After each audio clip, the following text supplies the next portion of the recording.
Right, I'm working on the circuit board. I'm just going to give a link to my friends.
Thing is, I want to explain it when after I post the link, otherwise I have to repeat myself.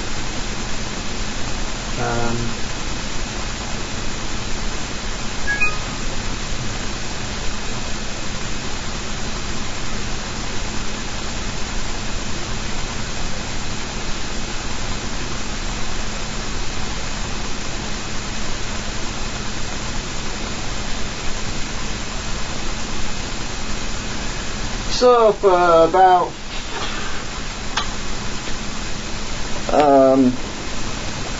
ever since I built this thing, actually when did I make it? I forgot now. What's the date? I always put dates on my circuit boards. I should do that on my other stuff as well. Oh my god, I made it in 2015. I don't know if you can see it, the writing's so small. Oh, I don't know. Can't even see if I'm showing you it properly. Hang on a minute. The circuit, the writing is so tiny. Let me try and get it on there somewhere. Don't even see the writing, it's so tiny. But, oh, there we go. Ever since I made this in 2015, the LED used to be intermittent on it, which is critical to the circuit and how it works. This is my MPPT controller for the solar. It triggers the the supercapacitors charge up, and there's an LED on there. Well, there was another LED on there before. It was a green one, and I thought the LED was faulty because it wasn't coming on. And I've had this down about 4 or 5 times trying to figure out why the LED wasn't triggering right. This is a do moment. I put a different LED, a Zener diode up here because I thought there wasn't enough bias in, it wasn't triggering right, and I'm checking the MOSFET which is up here, which I'm going to make some modifications to anyway at some point. And I also rerouted a resistor up here just tonight, and I could not get this damn LED to come on because it's driven by the this transistor down here, the BC212L, which is a PMP transistor.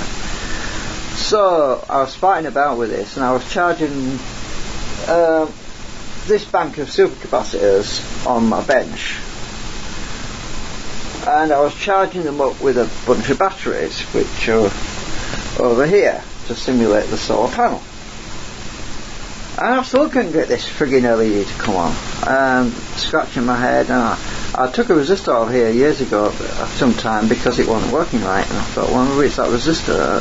I took it out, maybe I need to put that back in. So I put a resistor back in. I left the long legs on it in case I need to take it out again, because I don't want to sacrifice the resistor.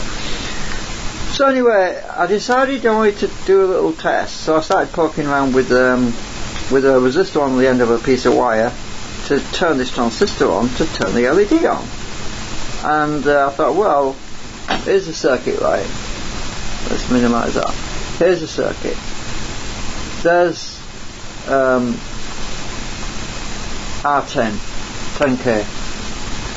So what I did was I got a 91K resistor, a 91K, which is 9 times what that resistor value is, which is 10K, and I attached it to the input, the trigger, this pin here, which is the positive, the trigger output basically.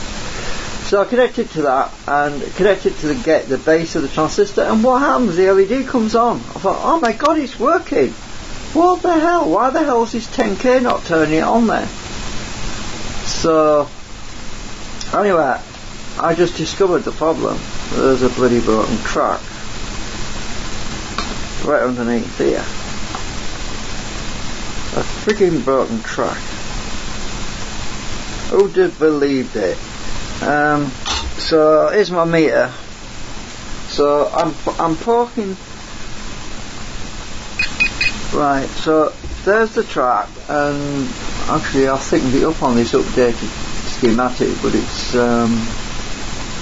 this track is a lot thicker on here, but the actual track is underneath here, where it's just this bit here. So the actual track has got a break in it. There's nothing there, look.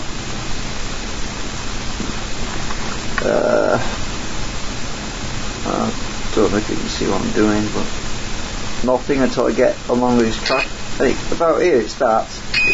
It works there, not there. So I've been pulling my hair out over this for bloody God knows how long. So I'm gonna we're gonna solder it and sort that out. I'm just getting my soldering iron warmed up. Yeah. So this is just one of those stupid things that annoy you for months or bloody years in this case, and I never thought to check the track, because I made the circuit board. I was convinced the circuit board was fine, but even when you're convinced that something's fine, you should go and check it, shouldn't you? It was only by accident when I got desperate and started poking around with my resistor on the end of a piece of wire that I found the problem. Oh dear, life. Right, so let's solder something and make something boom. No, I'm only joking. Right, so I'm going to put a big blob of solder on here. I really am, because I'm so tired of it. Let's go up to 270. 280 will do.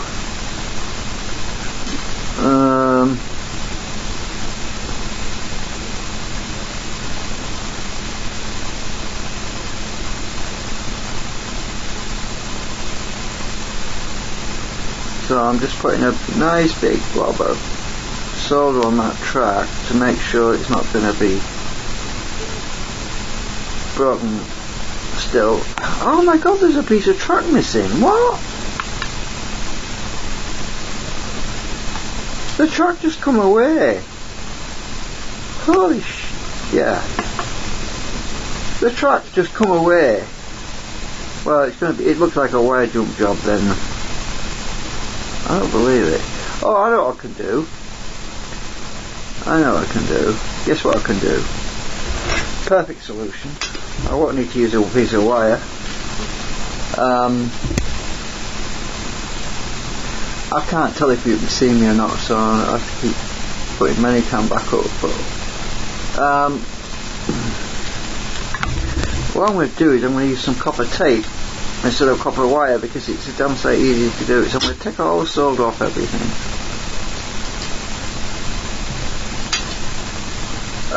Clean everything up.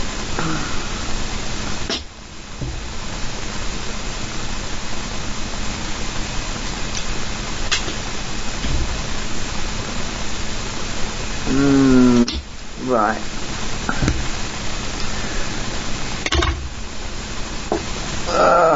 This is the handy thing about this copper tape. It's brilliant. It saves my bacon many times.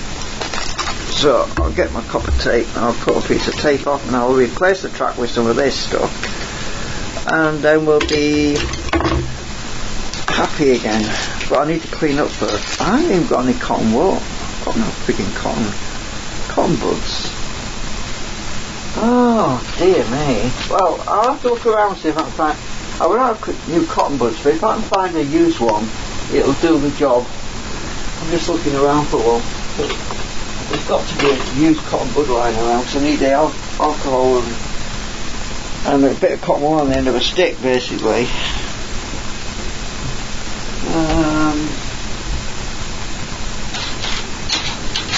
Oh, I know what I can do. I've got a good idea. I'll make my own cotton bud.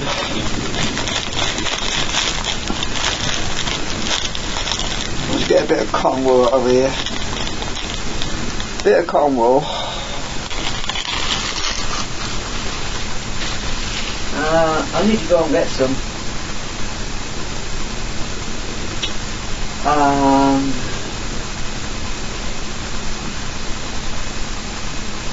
Let's see a minute. Give me a sec. I'm looking for a bit of thin plastic that I can wrap a bit of cotton wool around.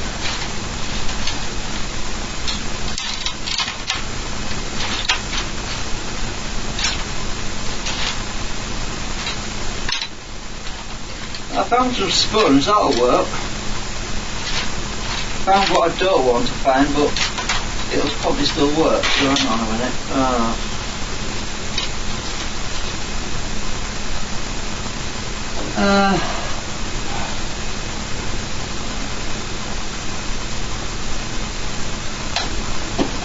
I might still find a cotton bud somewhere.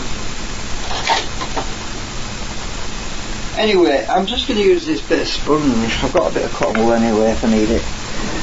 So I'm just going to squirt this bit and clean it up, because I can't stick copper tape on to a dirty board. This bit of foam will... the camera's not pointing in the right place. And I'm just going to clean that up.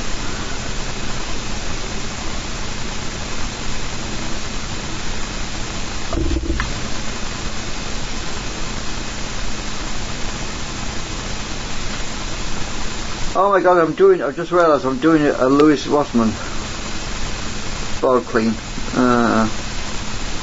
No microscope. Can't afford it. Right, that's clean.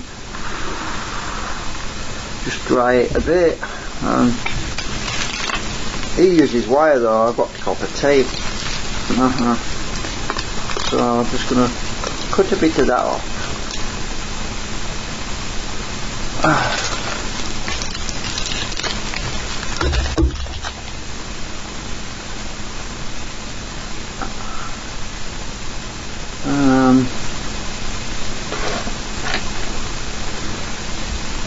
Right, I'll peel the backing off it.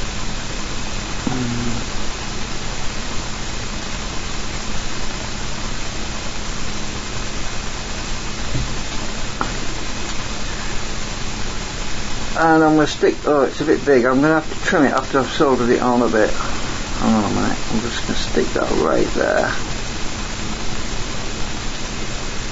It's a bit big, so I'm going to cut it with a knife in a minute. It's just too, if I make it too small I'd never get it on there, it'd be too piddly. So what I'm doing is I'm sticking it down. Then I'm going to get my knife and trim the extra bit of copper off. Don't know if you can see, it's right there.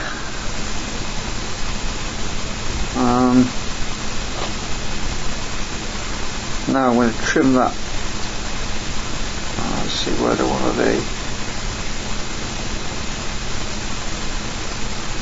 I need to trim it back from there.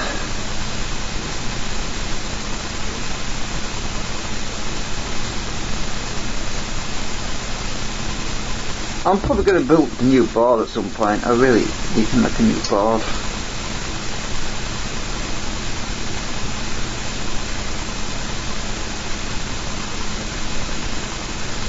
That is touching the other copper. I need to get it off there.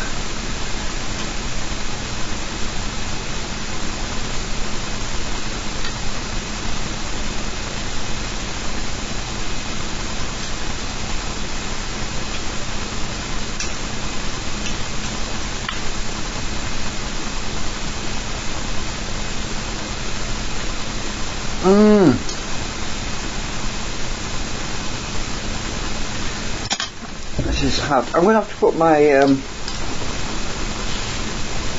put my goggles on again because I can't see what I'm doing.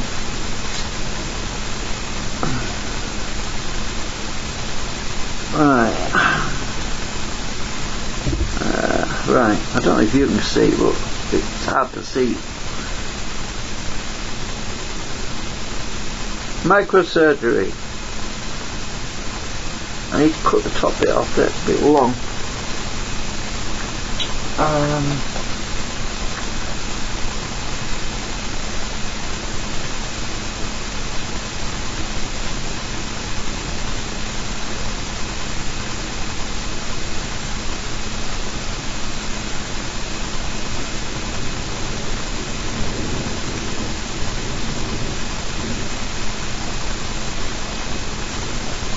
Damn it, that thing's in the way. Sticky back copper tape. It's better than using wire jumpers, that's for sure. Right, I'm just going to get my screwdriver and poke it until it breaks off.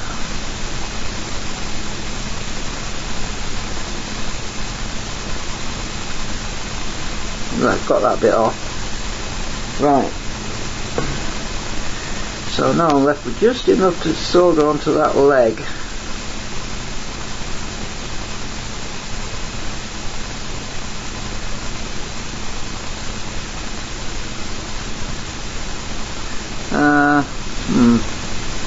So I'm going to bend that leg over onto the copper tape. Oops, hang on a minute.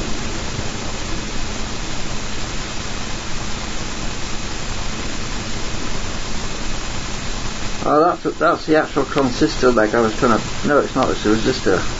Hang on. That's a resistor I want to bend.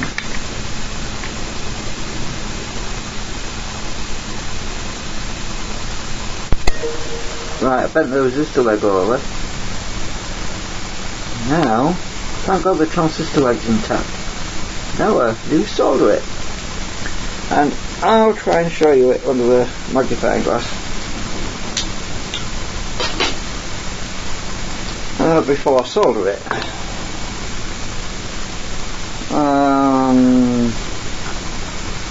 Don't get a light on it right. Right, it's right where my finger is. Hang on. There's not enough light.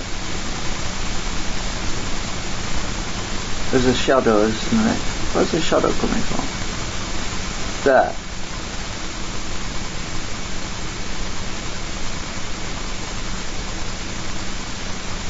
You can see the copper tape.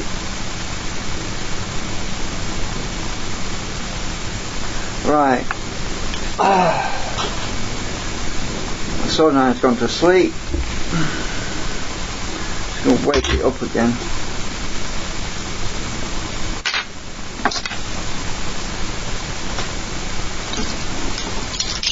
But it's been tracked. I was going to believe it. I don't understand how the track could have been. It must have been like that right from day one from when I etched it.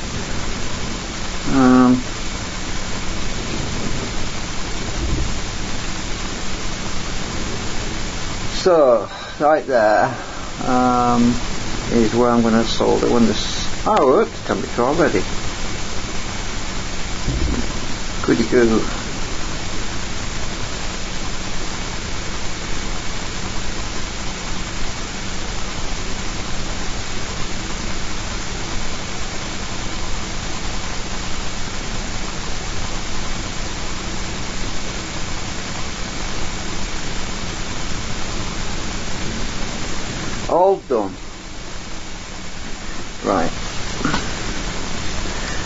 Now is it going to work, the frigging thing? I've got to get this.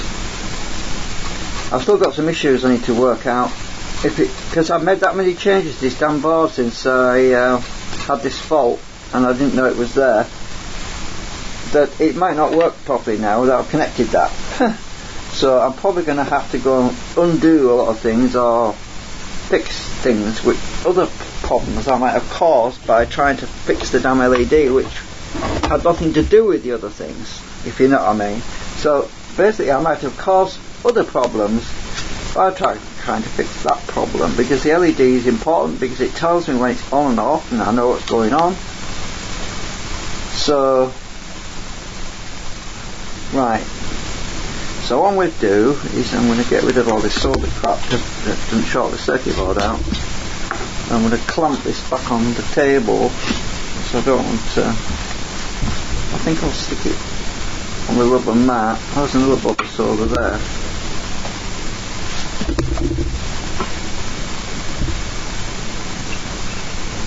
Right, I clamped it onto the mat.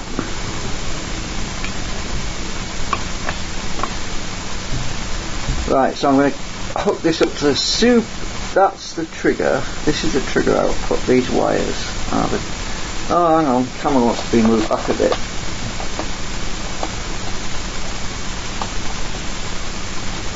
Otherwise you won't see everything. I'll get rid of that picture in the picture box anyway, hang on.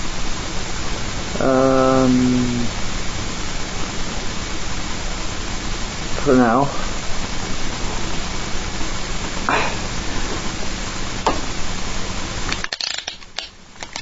You have to bear with me because I've got to hook everything back up again. Supercapacitors. Connect them up.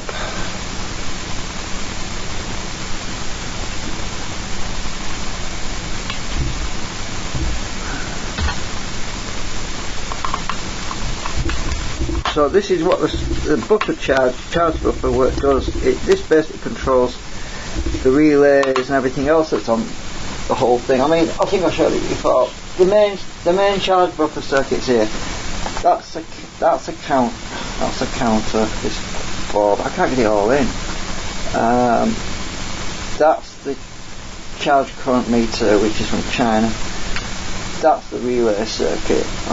Sorry, I can't get it all in. It's just impossible. But this is a control board. This is what does this.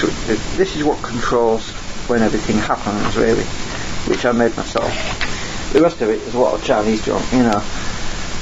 But fortunately, the Chinese junk works, and my stuff didn't work, so that makes me worse than China, doesn't it? Right, so battery,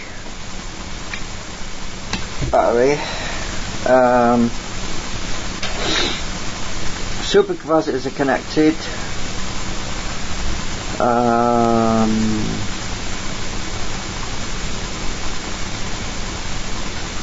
I want my meter monitoring my. Oh, you can't even see the damn meter either. I'll just lay it down. Hang on.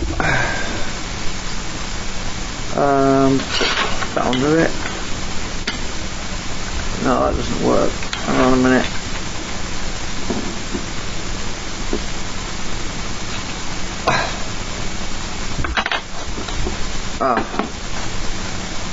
Right. Meter. That's going to be measuring the trigger voltage. Where's my lead gone? Right, trigger voltage.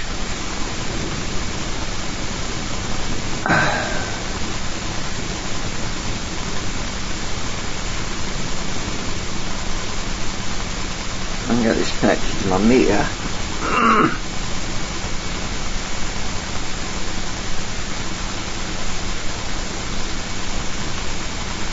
Right.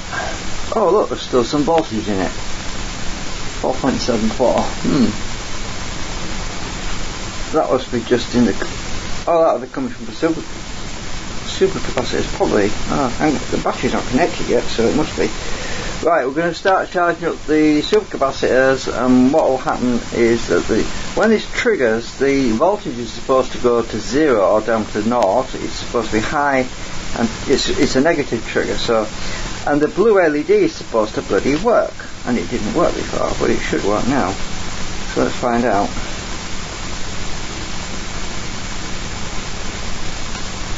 Right, the supercapacitors are charging up. Got 9.23 volts going in. Probably it's limited by some polyfuses on the supercapacitors, and I've got a polyfuse on this board as well. So my query is, will the frigging blue LED come on?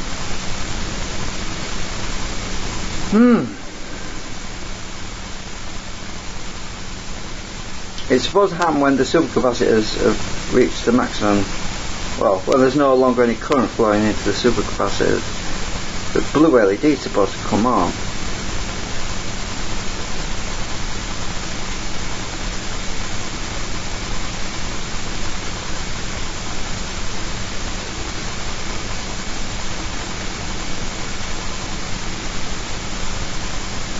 If it doesn't come on, it's because I'm messing what else up, and I've got to fix that as well now.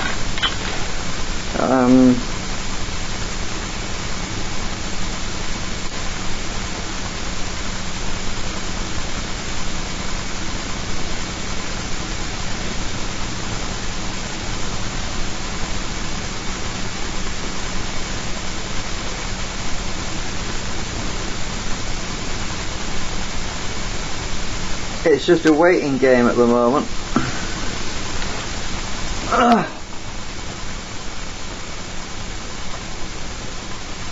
Well, I think when that comes on you won't be able to miss it. It's a pretty bright one.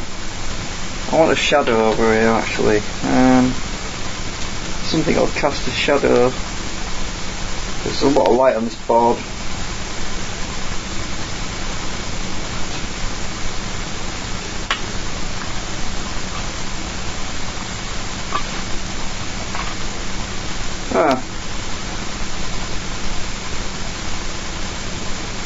Well, that's not exactly ideal, no.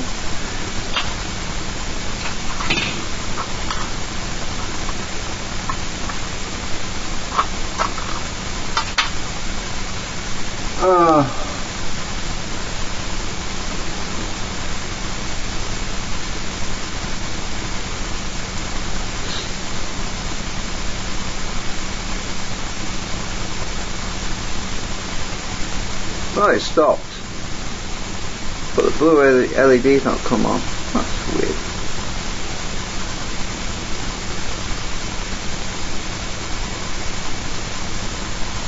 Oh, it's going again. It's weird. Oh, it's because them LED's starting to light up. Oh, the balance circuit, that's what it is. The balance circuit's on this board. It stopped it for a while because it was discharging one capacitor while another one was charging up, so it was, yeah.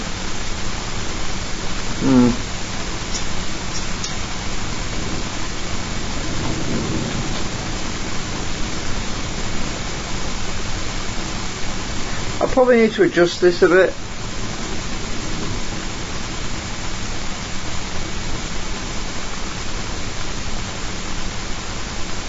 One. No, I'll go the other way. Minus, that's back to that. Right, let's see. 1,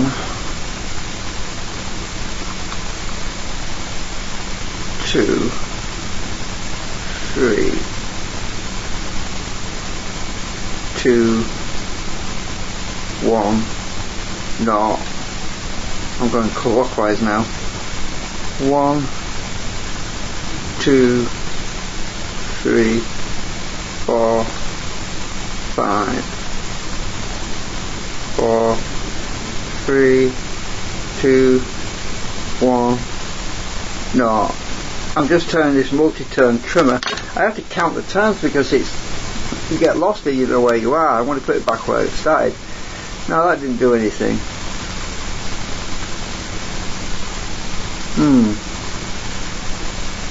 These are probably still charging up. Oh, I know why. Voltage is too low. Yeah, the voltage needs to be about 12 volts before it trips. Ah, right, hang on, I think my batteries are low as well. I think my batteries are a bit flat. I'll tell you what, I'm going to get some more batteries. I'll just plug a different set in, hang on.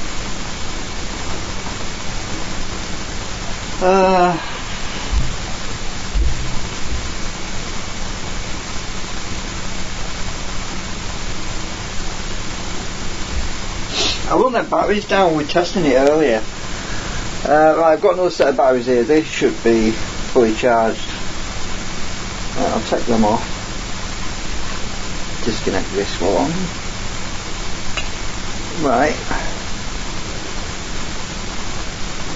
And connect this other one.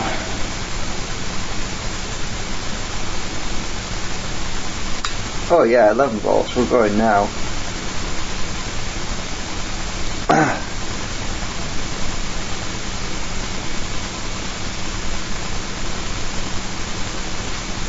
Blue LEDs still haven't come on.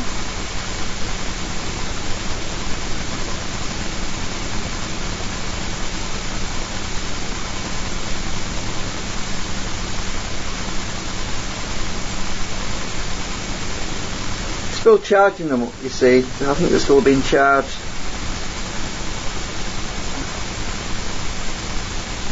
That's why the trigger voltage is going up and down. This is the trigger voltage we're measuring, by the way. We're not actually measuring the voltage into the unit. So the trigger voltage is definitely fluctuating, which means it's about to trip. When it goes down to 0, that's when it trips. So that voltage there should drop to 0 at some point. It's dropping actually now, which means it's going to trip. It should.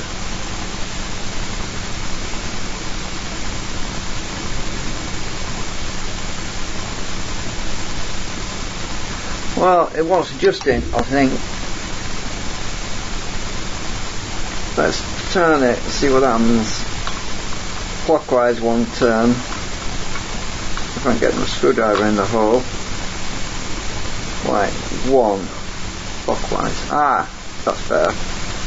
2. Going back up to 12. Go backwards, 1. 0. I'm going to go anti-clockwise now. 1, 2, 3, 4, 5, 6. Oh, it's going back up. 5, 4, 3, 2, 1, 0. Back where I started. I'm just going to leave it a bit. It's actually, this seems to be the best place because it's when it starts to dip down to low voltages on the trigger, and that's when it normally flips. It's probably still charging this thing up.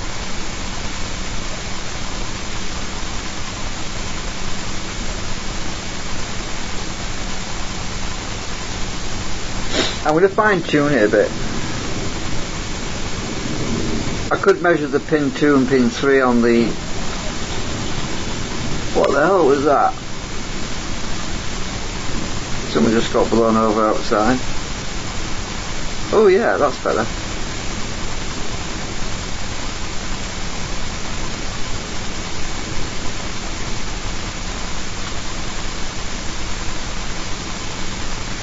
That's 1 clockwise.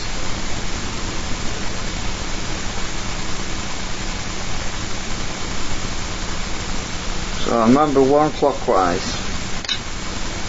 Yeah, it should trip. Come on, you bugger. Hurry up.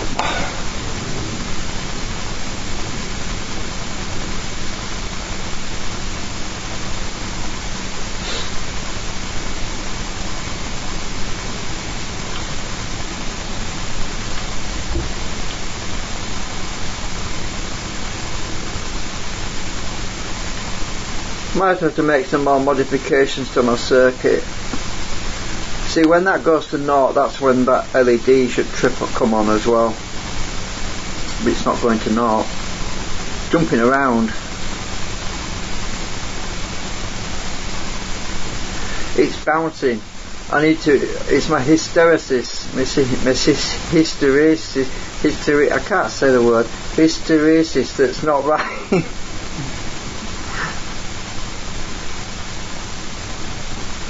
Oh, bugger it, it's stuck at 12 now, look. I'm going to go anti-clockwise again. Going to go anti-clockwise. Half of a turn. No, I'm going to go 1. I'm back where I started. Oh.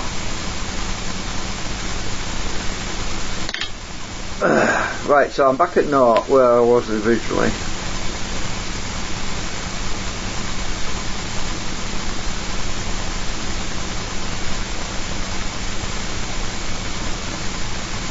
Maybe I need to disconnect the LED so I just take the resistors off and it'll charge up a bit more. They could be stopping it from triggering. I've got some resistors, I've just dissolved the resistors and I've just lifted the legs up a bit. Now it should. It's got no load at all on it now.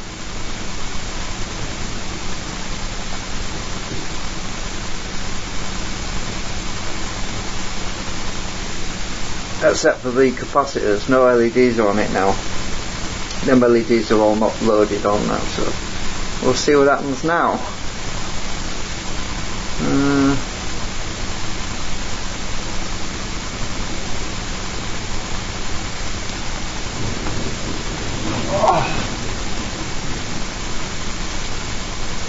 I'll just check the chart.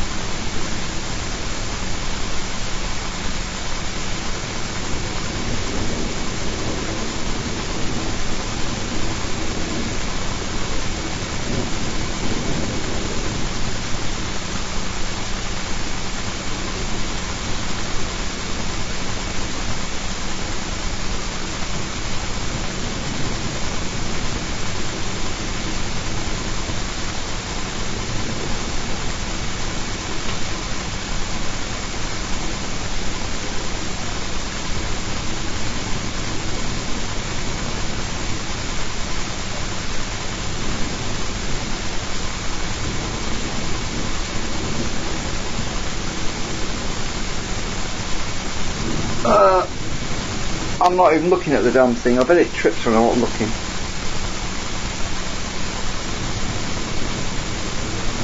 So I might have to move that resistor I moved back to where it was.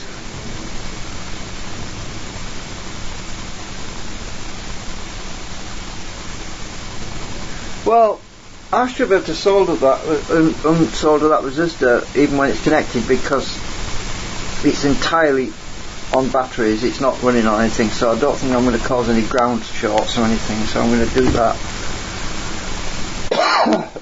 I'm going to unsolder that resistor that I rerouted, because I have a feeling that it's my change for that resistor that's causing me a problem now. I'm just going to disconnect one leg.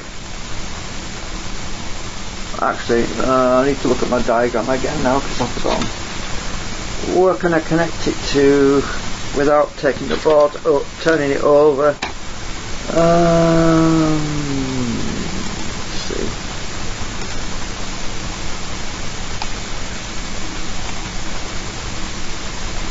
R10 is connected to our trimmer, which is connected to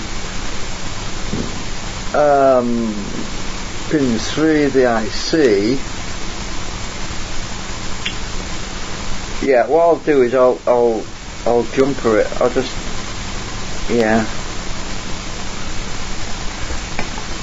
I'm going to lift the leg up.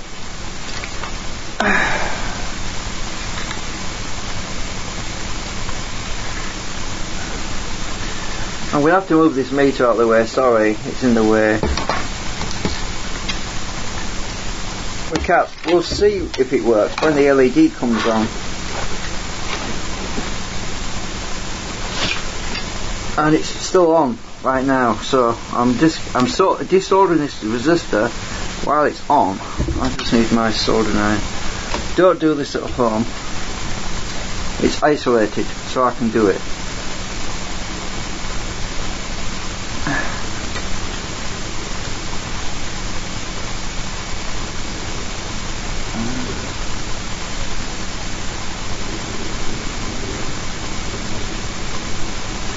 Right, I've lifted that leg up. Has it made any change to my readings? Absolutely nothing. No change at all. So that resistor isn't doing it. Bugger all. Right, I've lifted it up.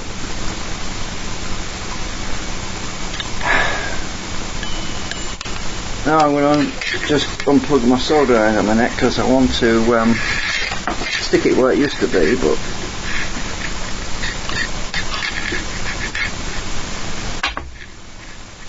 I'm going to do it temporarily. I need to find a piece of wire or a clip lead or something.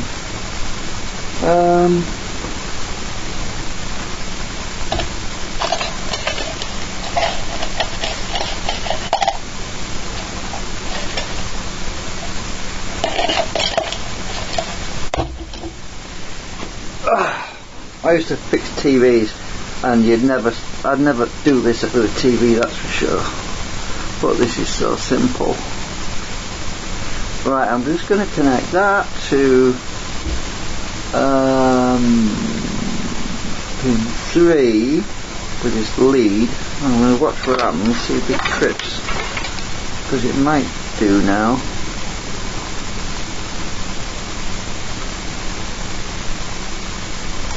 Oh, come on, stay on.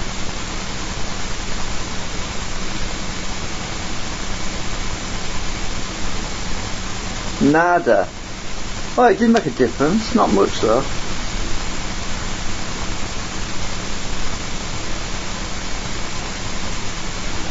I'm just going to fold it there a minute.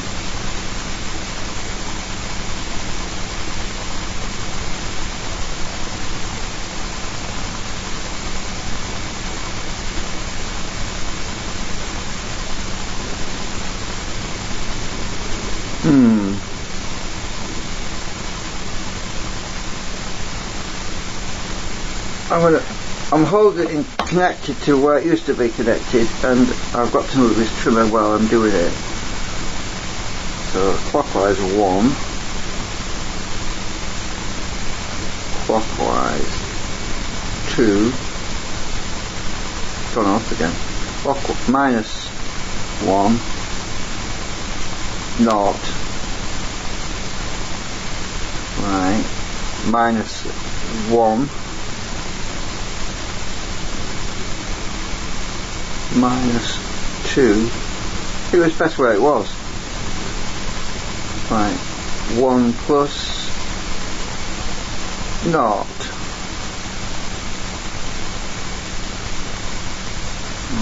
Half.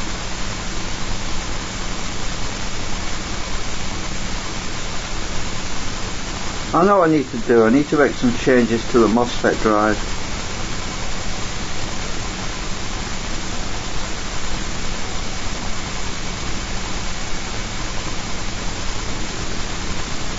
Plus 1.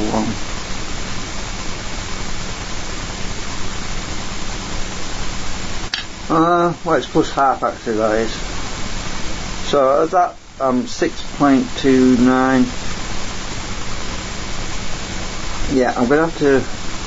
That resistor is not doing a bloody thing.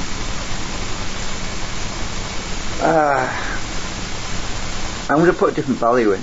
Let's try. It's a 10k that, so pretty sure it's 10k. Let's find a 4.7k.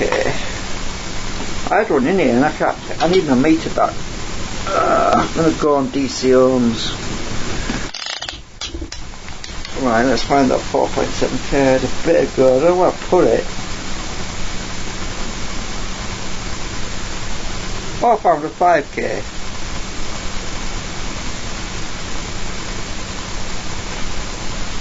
That'll work. 5k, let's try that. This is going to be tricky. I've got to stick it in the bottom. Touch that pin 3.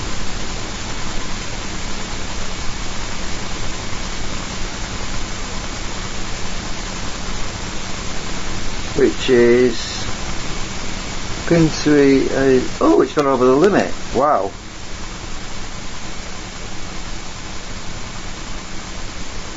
Oh no, oh, silly me. I was looking at my meter. Just remembered. Meter's not connected up. Duh. Right, back on volts. I'm getting ahead of myself here.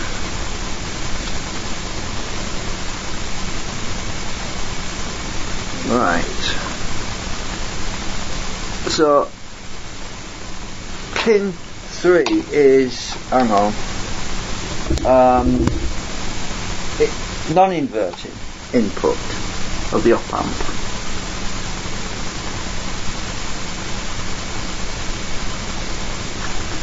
Come on, stupid wire.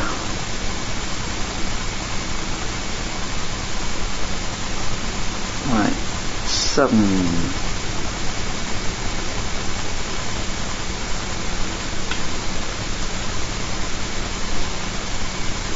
That made a difference. Not much. You see, this R7 is a feedback circuit. Oh, of course it won't make any difference because it only works when the LED is already lit. Duh. Right. I need to put that back in anyway. So I'm going to disconnect the battery.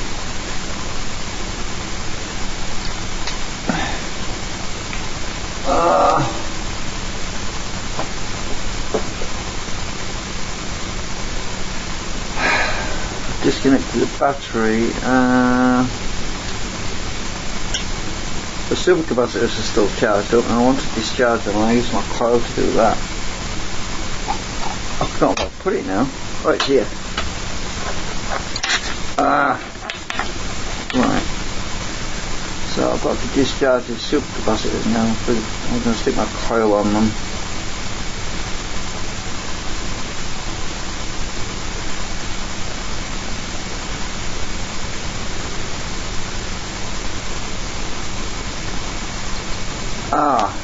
I've got to get back on now.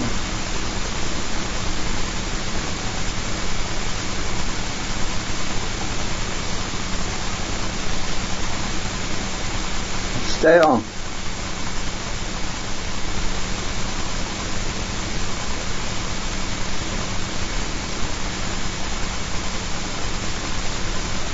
See that? The blue LED is flickered. Do you see that? Because the coil short action is making the LED flicker. Right, they should be discharging now. Well, the voltage is dropping like a stone on the meter. So they are discharging. I have to discharge them before I disconnect because I don't want any bangs or anything. That wouldn't happen anyway because I've got a polyfuse in series. Right, I'll disconnect these. I'm going to have to put that resistor back.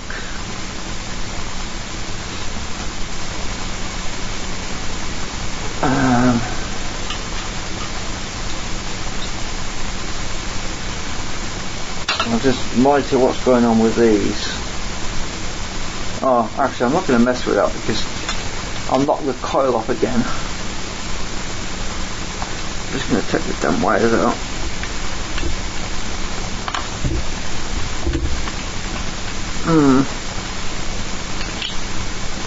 Ew, don't you touch.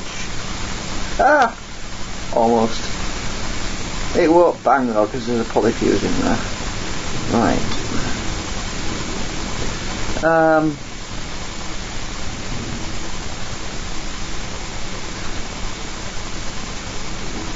It's going through, the current's going through the coil right now. It's going to fatten them completely.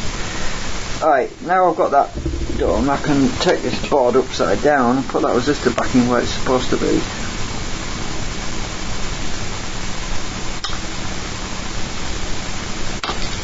I've got to, I want to change some stuff anyway. I'm going to replace the resistor on here, which I was looking at earlier. I'm going to replace it because it's a MOSFET. When I originally built this board, I didn't understand everything about MOSFETs. So I use a resistor on the gate. I don't need a resistor, I just want a diode on there. There's a diode actually, a 2-volt one. That should sort everything out really. So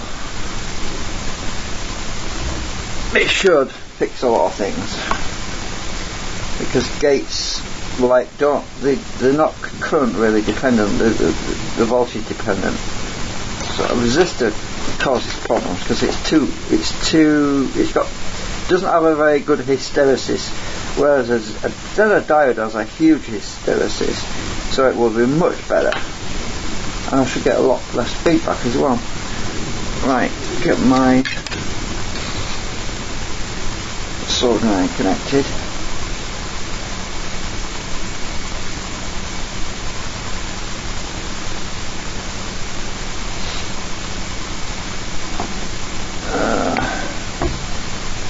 I'm going to take that diode out, that resistor out, because I've got to reposition it. I can't put it back in at the moment. I need to take it out completely.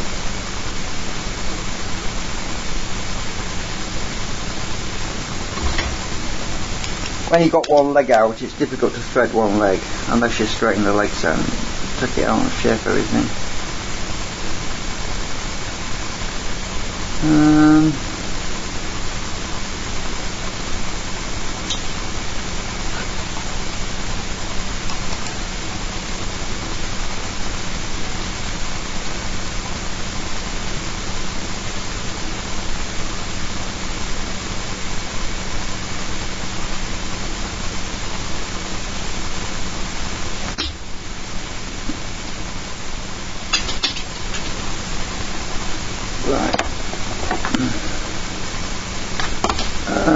Let's see.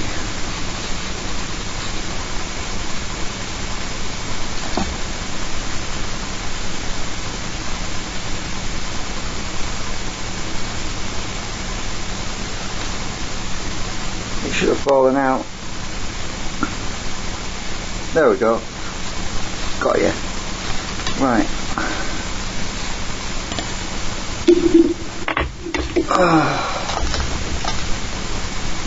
So what I'm going to do is I'm going to put I'm just going to put that 10K back in, because that's the original 10K. I never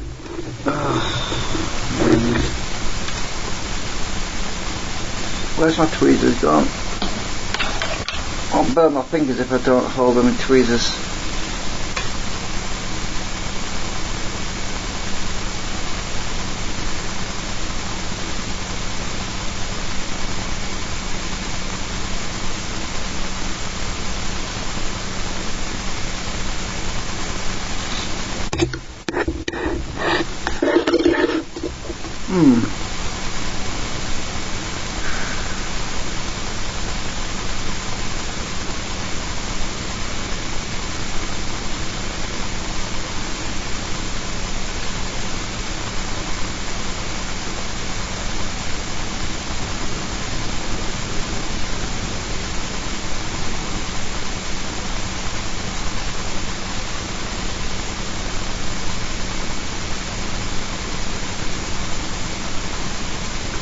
That can go back in the way it belongs.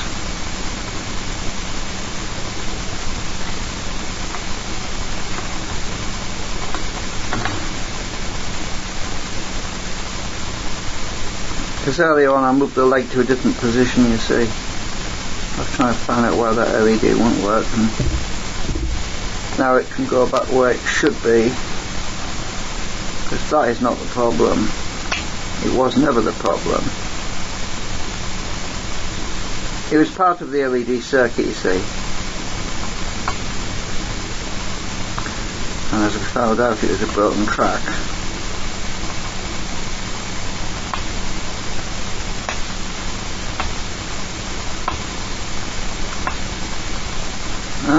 I've got something on the end of this leg. It's not going in right.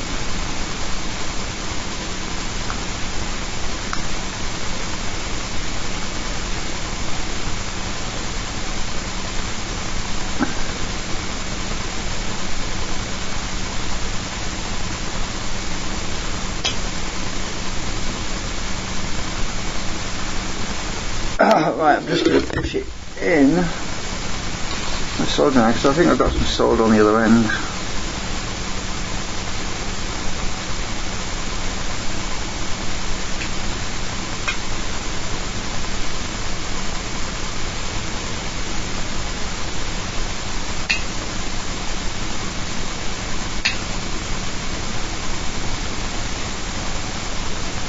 Are we through? Nearly.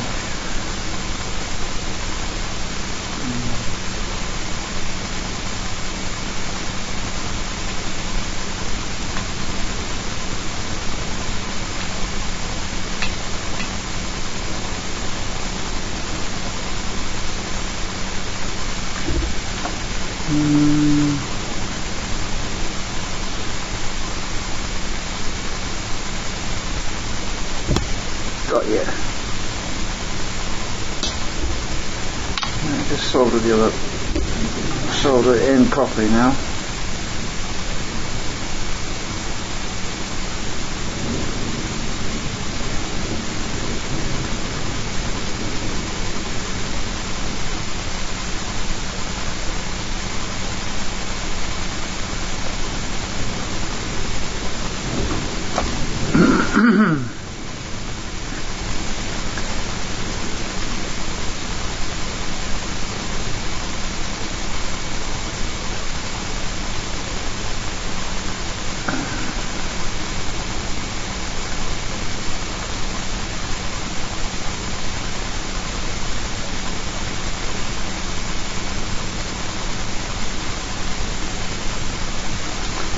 Resistors are very tolerant to heat, unlike semiconductors.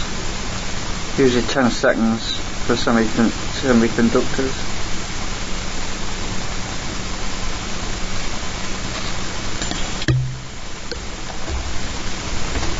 At a certain temperature. Right, I'll just check that it's right. That should be 10K.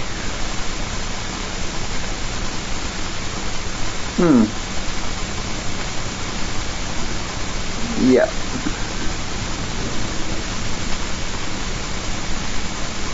Well, 9.73K. The tolerance is probably because I've heated it up and it's reading a bit lower than what it should.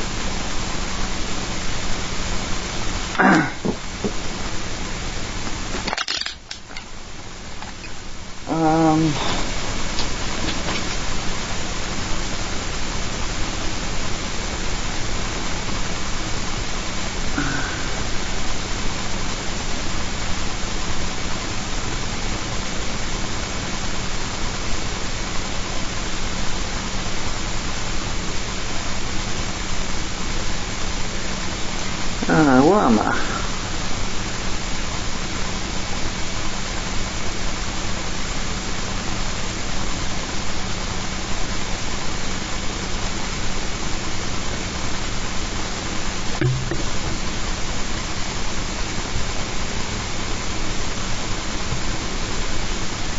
Yeah, that's alright.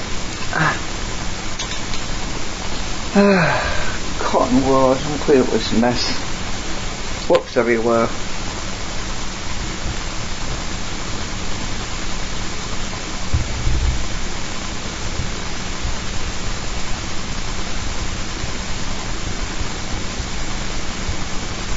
And we're not cotton buds, so I'm gonna have to use. I'm using cotton wool.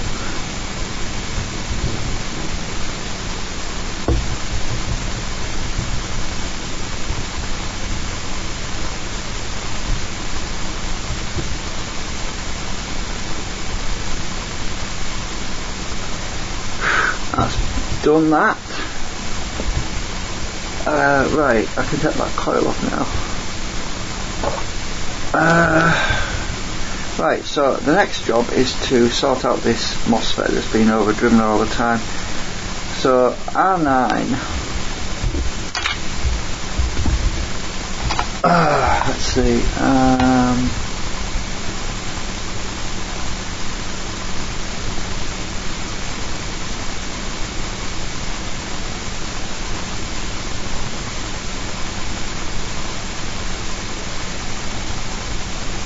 R9, so you should be able to see that now. R9 is right there.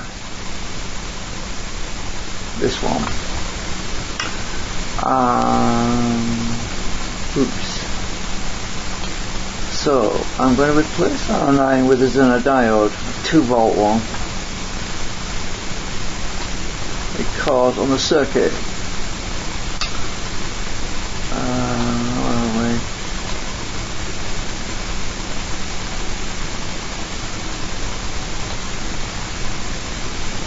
R9 is directly coupled to the op-amp output, and it's been held on prematurely when I don't want it to be held on. So, or rather it's been held off.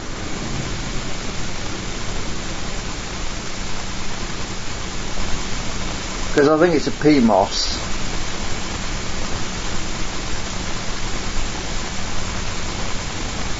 I think it's a PMOS. BS170. Oh, hang on a minute.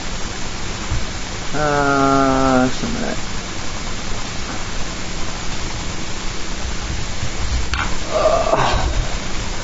Oh, you ought to see that. Oh, just a minute.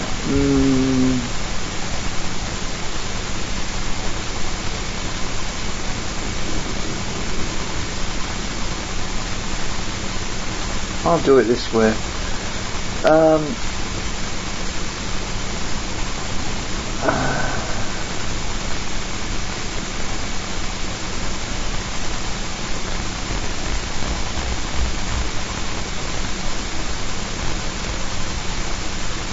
Oh, it's N channel. It is N channel. Yeah, I should know that.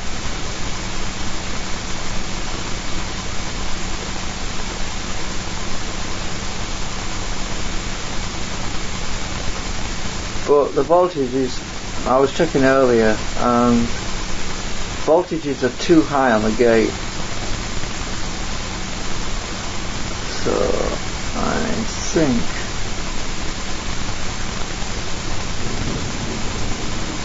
what is it?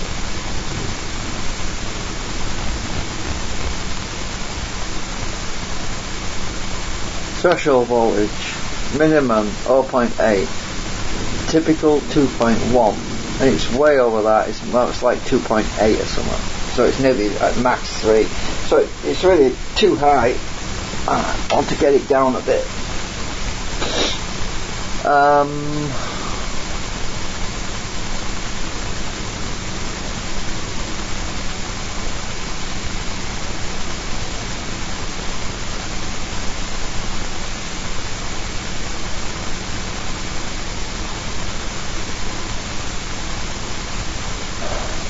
So I'm gonna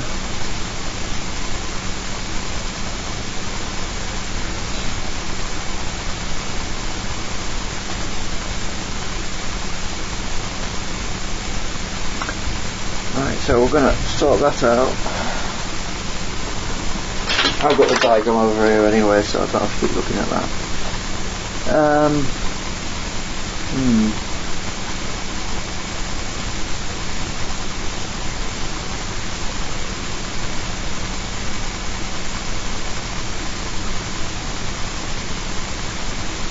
You see, the reason why the circuit wasn't working was because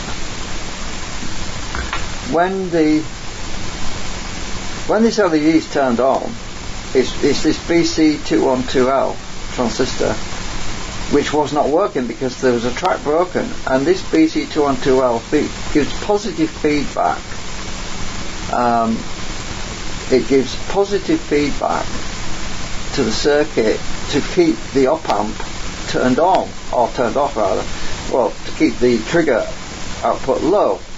Well, it couldn't do that because there was a break in the trace, and because that it was oscillating, because it was swinging backwards and forwards all the time, it kept oscillating. It was bouncing around, nothing to latch onto, so it was hunting, I think it's the word, hunting. Instead of actually latching, it was just bouncing all over the place. But now it should latch once I get this blooming other problem sorted out.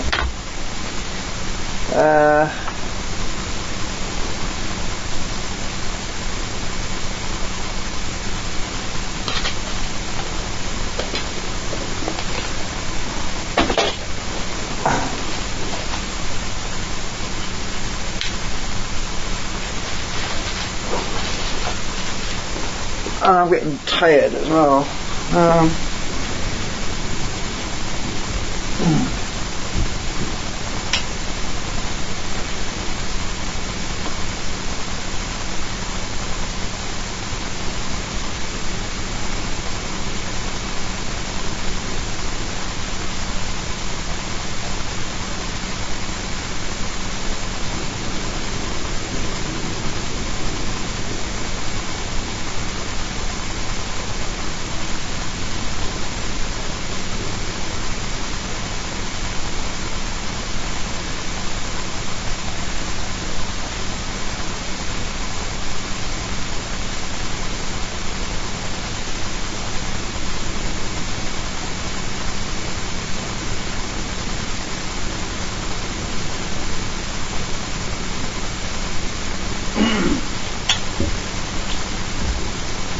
I'm going to use this Zener diode in place of that resistor, and I can always piggyback a 1 meg across the Zener diode just to give it a little trickle of current if I need to do so. So I've got a 2 volt Zener, which is very small, and I'm going to pop that resistor out because I'm so sick of the problems I've had with this over the last 5 years. Well, it's been going glitchy ever since that trace broke, and I'm not sure exactly when that happened, but it's just been a pain. It's been it's been working. I've had it triggering, but I had to do something to make it trigger, which was to anchor an antenna onto the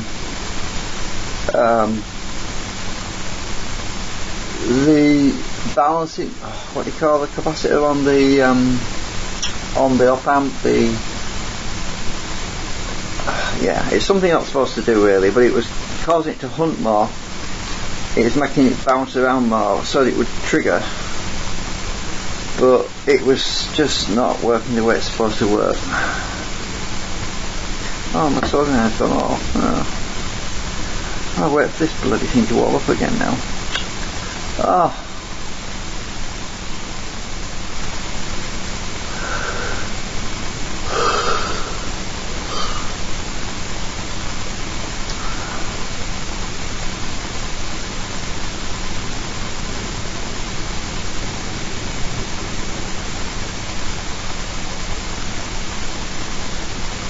Forgot what I was going to unsolder now.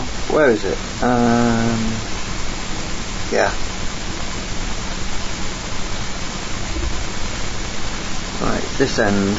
It's this resistor right there.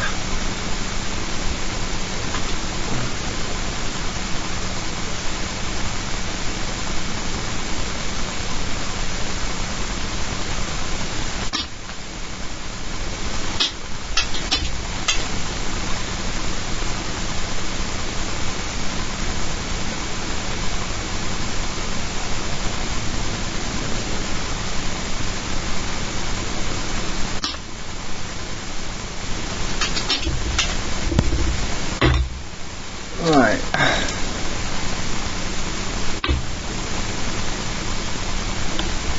I'll put the solder on right over there because I don't want to have an accident with it.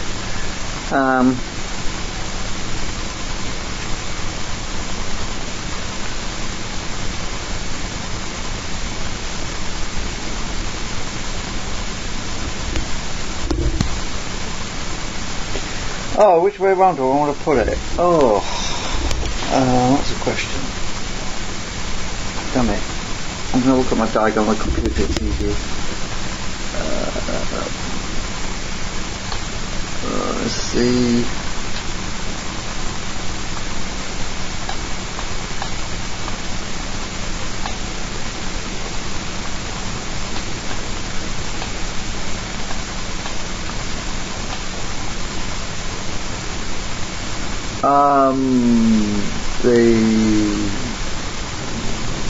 anode wants to be facing away from the gate.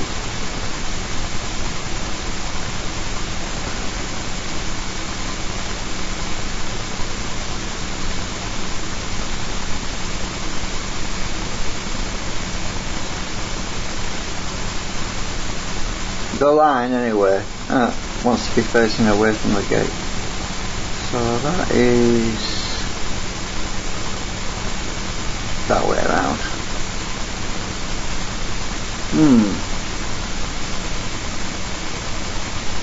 I don't want to get this in wrong. It'd give me another headache.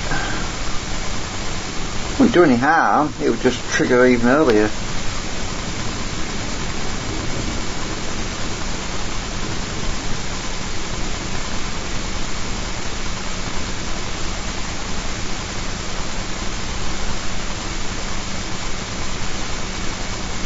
Because these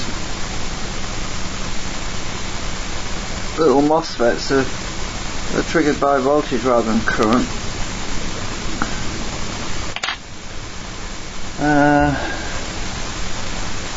And it's not going to get. It's going to get even less voltage with this Zener diode in, so it's going to be fine. Right. Make sure I've got it right. What's the gate? Yeah.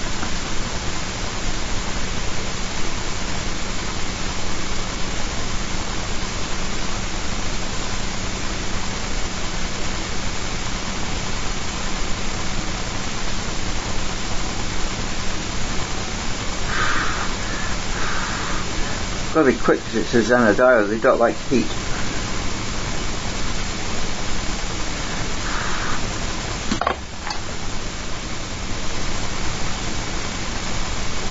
I just cooled it with my tweezers. Right.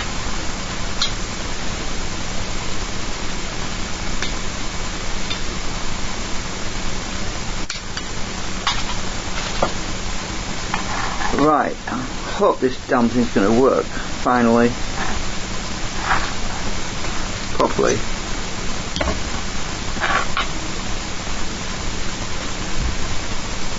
Right, let's see, what else can I do to sort this out a bit better? Oh, it's bouncing. It's probably probably capacitor here. I don't know. I'm going to test it anyway. I'm not going to make too many changes. I want to test it as it is.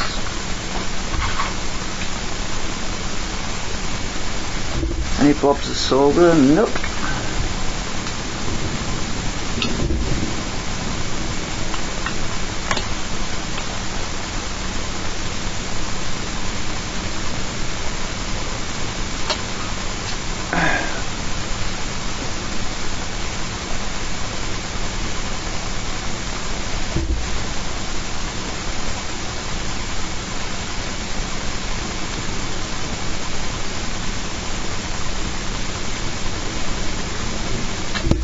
Connecting my meter to the trigger output.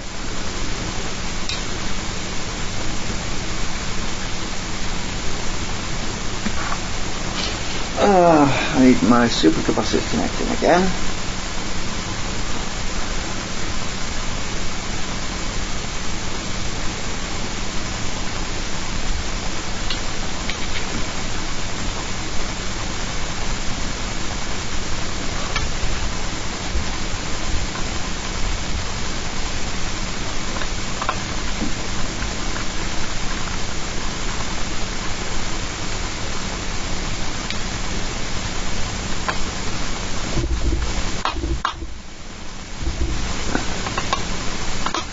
I need to find a better screw for that because it's chewed up. Right, that's connected, just the battery now. And I'll put my meter on.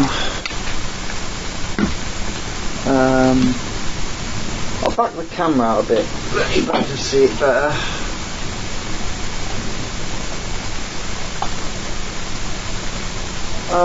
Right.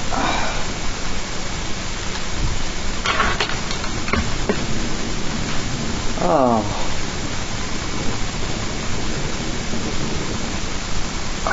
Right. know if you can see it, but residual voltage in there. It's better before, wasn't it?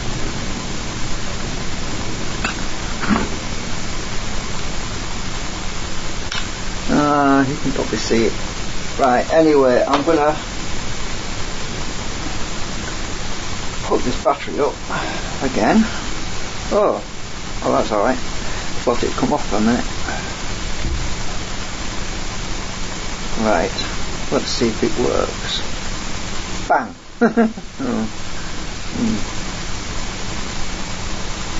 Oh, I didn't check for solder bridges. Oh, bugger it.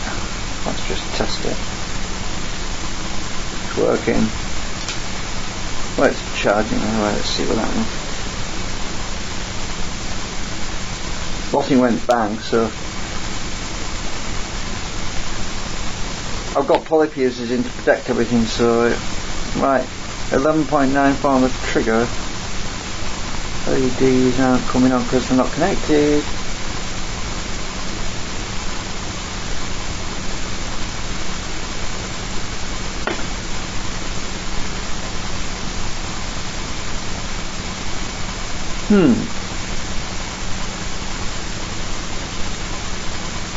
It's a waiting game again.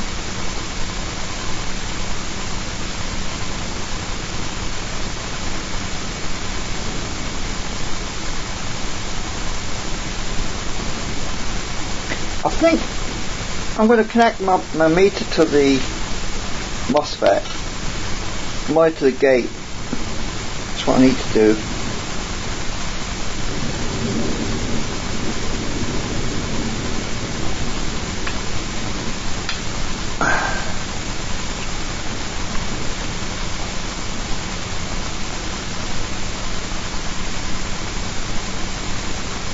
Right, there's nothing on the gate right now. It's at 001,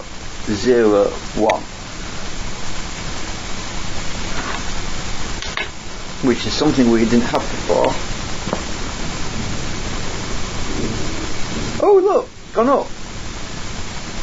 It just triggered then. It's got 2 volts. So it's actually doing something now. It didn't do that before. Oh look, it's gone. It's 2 volts again. It's gone to 0. Yeah, so there's then a diode that I just put in to replace that resistor. It's working better because it's triggering the MOSFET, pulsing it, and the MOSFET's turning it on and off more effectively than it was with that resistor. Because I just saw it. Actually, let's put this on the. So, is it the drain? Right, this is the other end, this is the other, this is a different sender. That voltage, well, we should see this blue LED flash. It should trigger when these are charged up. When these are fully charged, that LED should come on. If it doesn't, there's still something I haven't fixed.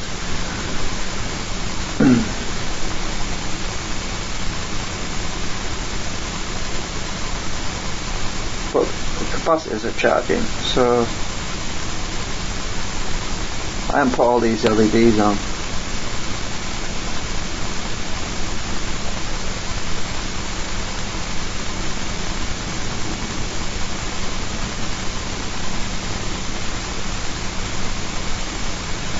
Oh, most of them they aren't charged up anyway, so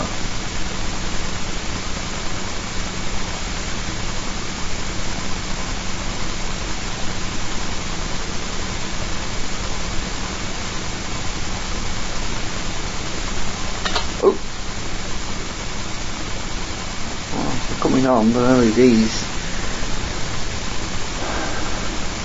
I want them to come on so I can see what's going on for now.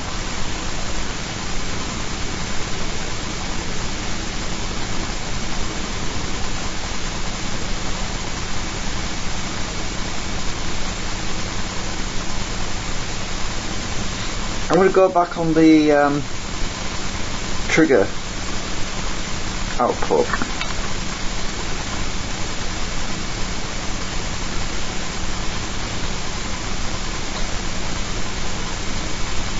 Because that's supposed to go low.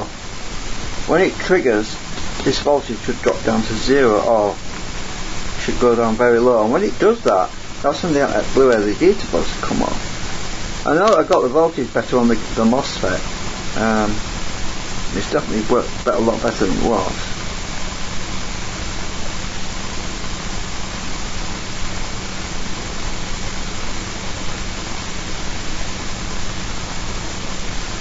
So when that dips, that's when we're getting close to it tripping. Just hope my hysteresis is correct now. Hopefully, I might have to trim this trimmer pot again. It might not be set right now.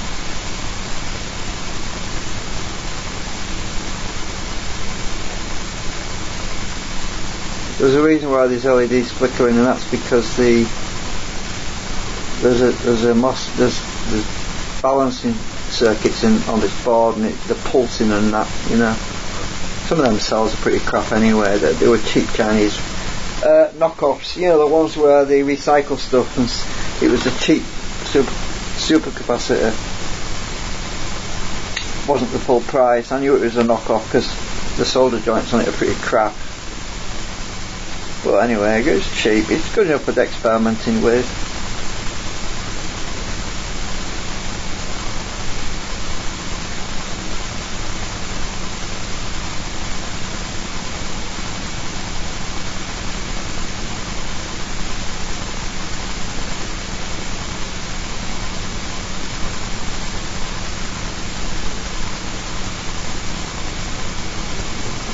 Covering the shadow, I'm making a shadow so I can see if that LED, blue LED, flickers at all. I want to see if that flickers on.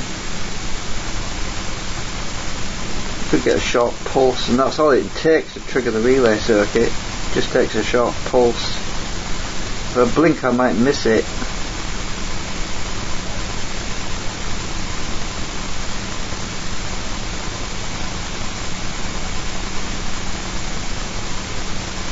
But that voltage is coming down, that's good, because it's supposed to go really low and trip when it trips. So I'm all about my hysteresis. Hysteresis, if you don't know what that means, it's the amount of the tipping point.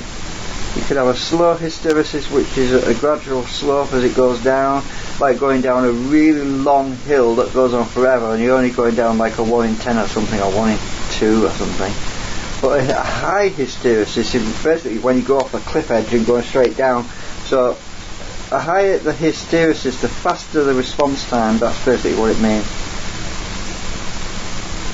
It's also when people get hysterical all at once. I'm just joking about that, actually. But I suppose it could mean that.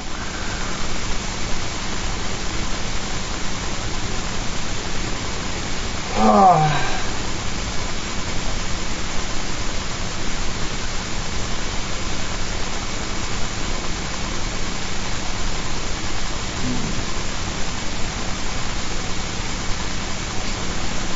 I was turning my back to look at the chat, and I bet I've missed something. Oh no, I haven't missed anything. I think I need to turn these LEDs off again.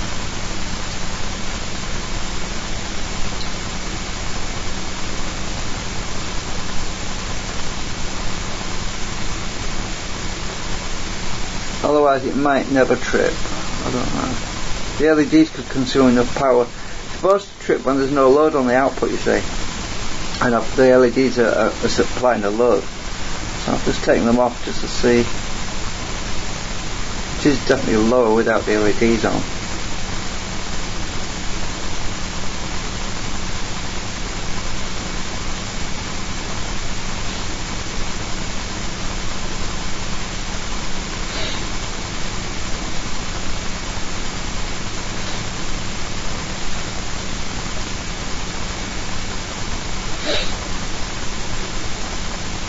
That voltage is getting lower, so it's getting close.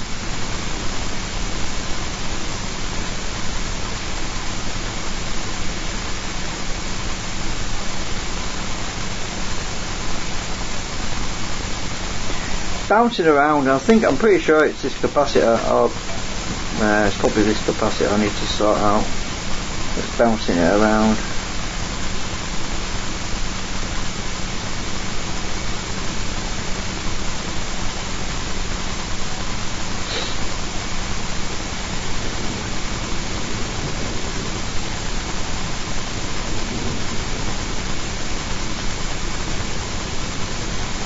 How will I make an adjustment?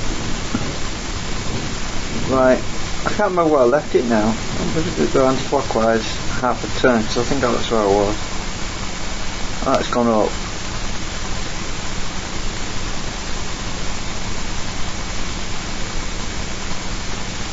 So clockwise half a turn. Oh, that's better.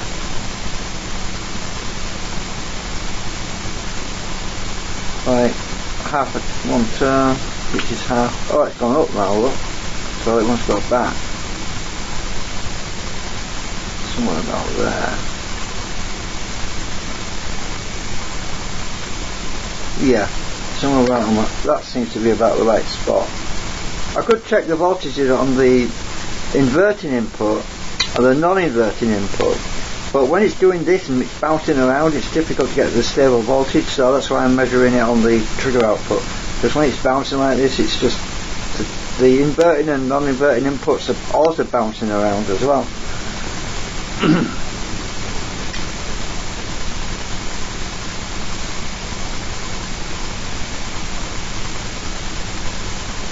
It should, at a certain point it should lock and the blue LED should come on, but it's not. So there's still a problem to solve. It might just be that this is still charging up. I could take the load off and see if that does it.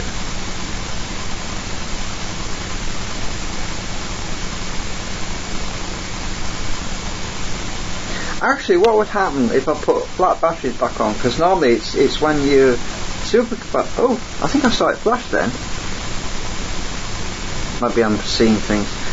Could have sworn I saw it flash. Well, it's latched back to 12 now, so it's not. Yeah, interesting. Let's just move this again.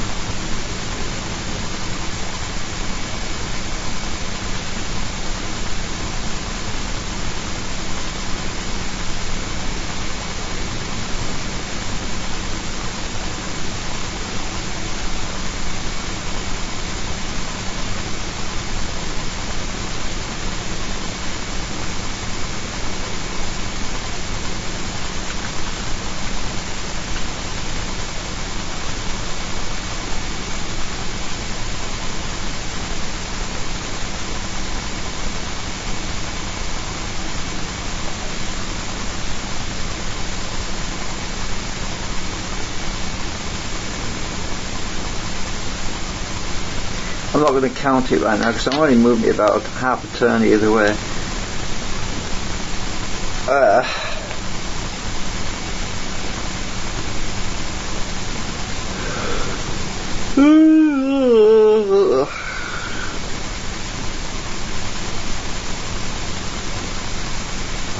Right, so if I take these batteries off and I put the flat batteries on, that would simulate the solar panel, the sun going dim.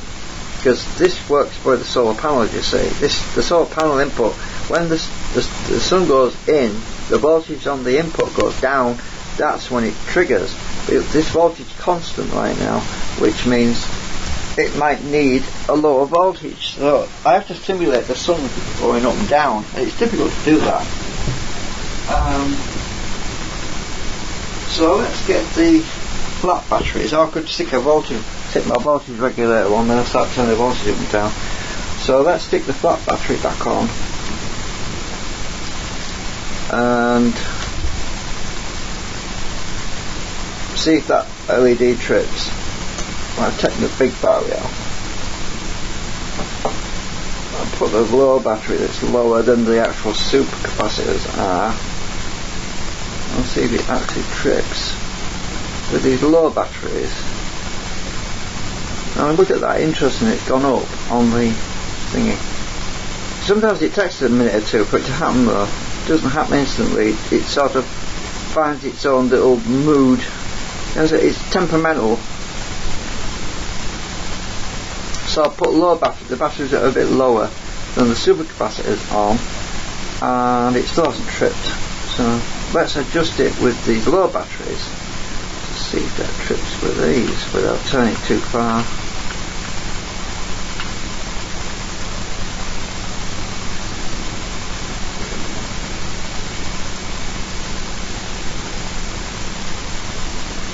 that's 1 clockwise, 2,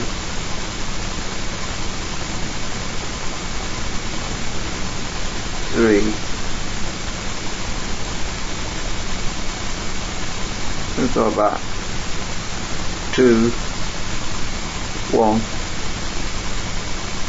go back the other way, 1, 2,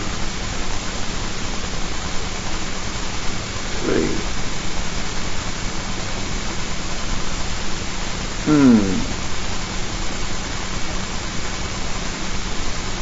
4, 5, 6,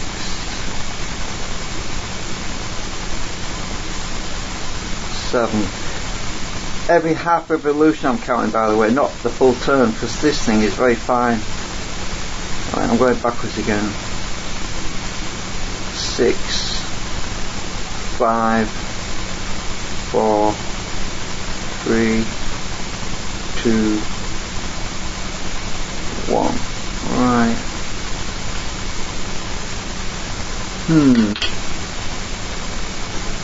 Yeah, there's still a problem somewhere. I was thinking about redesigning this board, complete revamp, new circuit and everything, using 2 timers instead of 1 timer, which would be a lot more effective. Much better than this thing, because I kind of don't know what I was thinking when I built this thing. It's too temperamental. I think I was in a rush when I was doing it. I was just kind of eager to get it all together, and that's what happens when things go wrong. So anyway, these low batteries aren't doing a lot of good, so I'll take the low batteries off again, and I'll stick the other batteries back on. Oop! That magnet grabbed my batteries. Oh, these are the low batteries over here. Let's try the other ones. Let's try these low. These are low batteries as well. Let's try these. Let's see what the difference is.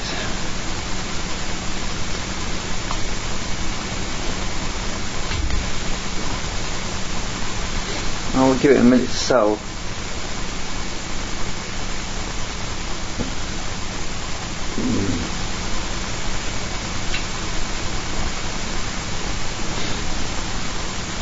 I'm going to measure the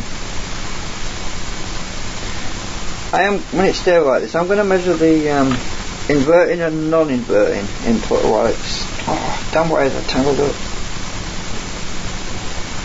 Right, pin 2, 9.42, pin 3, 9.41. That's bloody close. See, I didn't get 9.42 actually. It's bloody close, is that? That's non-inverting input, pin 3. Yeah. Pin 2, inverting input. Yeah. Right, I'm going to check the gate on that MOSFET. Oh, it's got 1.83 on it right now.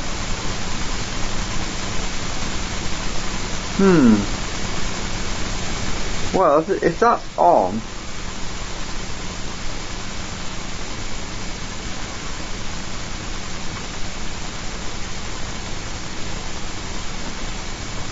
those are 2.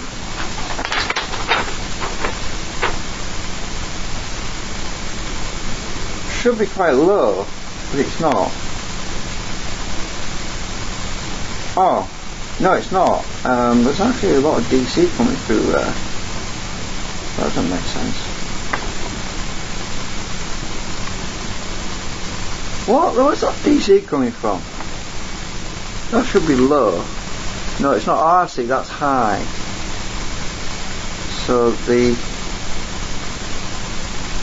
check this. The gate 1.85. The MOSFET is not turned on, that's why. The MOSFET is off. basically.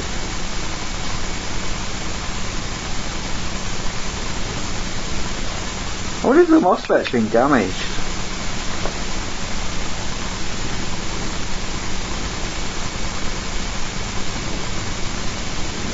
That is a high possibility. I've got some new ones, I've got some spares, so I just wonder if it's been damaged. I need to check it. It might have been damaged. I'm going to take the battery off. Oh look, I've got the probe connected. Silly me. Right, I'm just going to put my meter on, diode check. I'm going to bias the gate manually because the battery's disconnected right now, but there's power in the supercapacitor, so let's see what that means. Nothing. The blue LED never came on. There's power in the circuit still. Let's check the gate.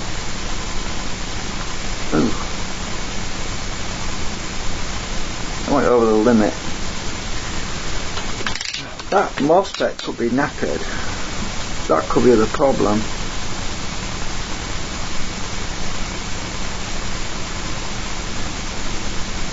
There's 1.7 volts on the gate.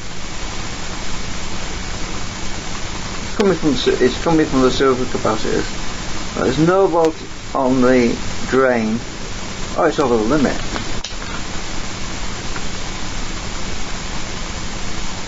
Yeah, we're getting power from the supercapacitors right now.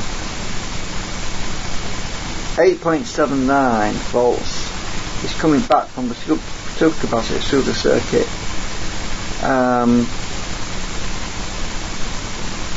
Even though the batteries aren't connected up.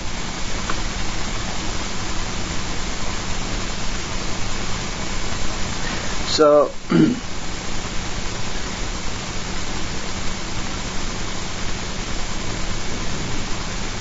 let's see, if the input was, that's because the circuit's in series with the batteries, you see, I mean the supercapacitors to charge them.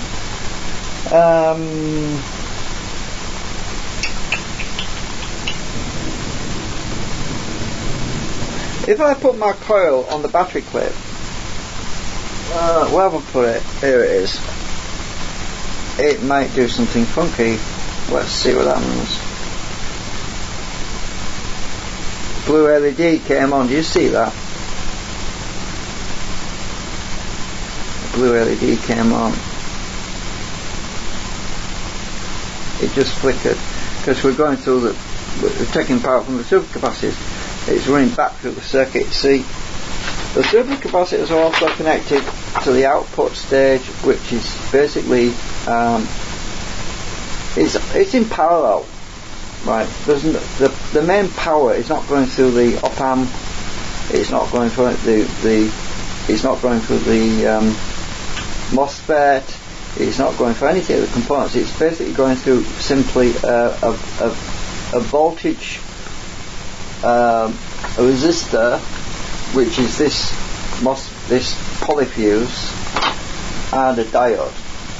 And when the voltage goes backwards through the circuit, it's going through this polyfuse, and the voltage is also providing from the supercapacitor, it's providing voltage for the op amp to keep running.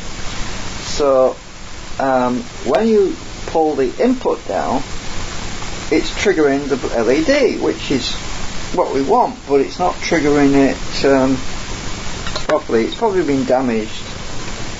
That's what I think has happened.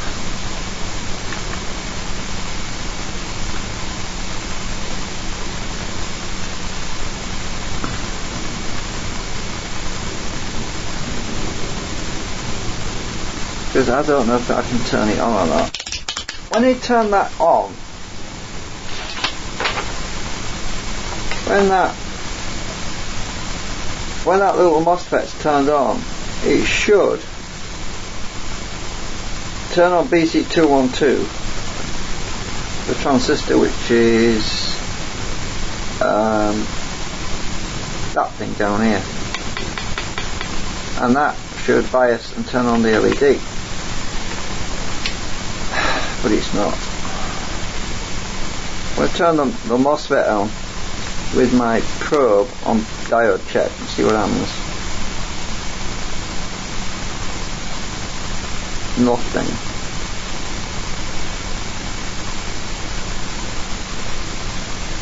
Absolutely nothing. What happens if I turn on the BC212L? I turn that on with my diode check. So I need to be between R11, which is this one. I'll be between R11 and R10, which is there.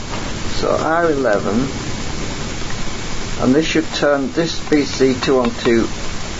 Oh, it's PMP. Is it PMP? Yeah. So that should turn on the LED. Now let's watch, see what happens. And there's no batteries connected, it's running on supercapacitors. Let's watch what happens. There we go. LED came on, look. You see, it's on. And I'm biasing it with my meter. So this part of the circuit I fixed is working. Right. So let's check the voltages there. Oh, over the limit. So how much voltage have we got? My God, we've got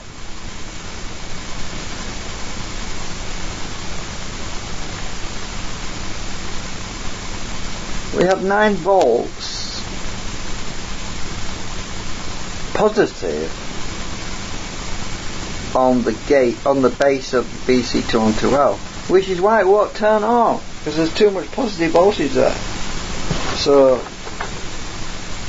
we need to have been minus 0.7 volts to turn on BC212, but BC212 does turn on with the meter on it, so that proves that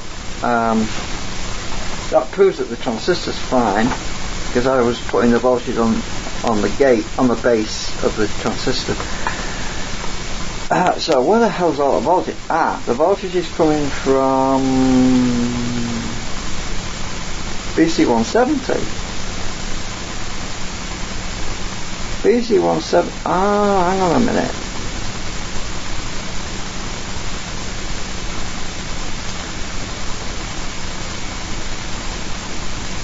Oh, there's a frigging diode, isn't there? Hang on, but that's connected to ground.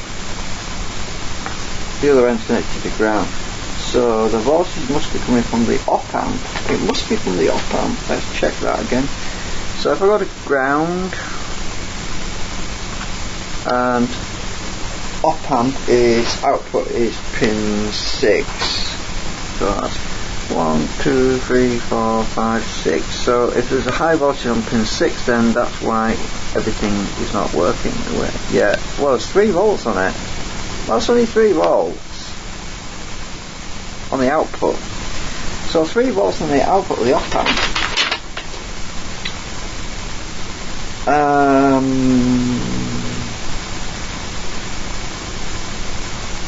Let's check the gate again of the BS170.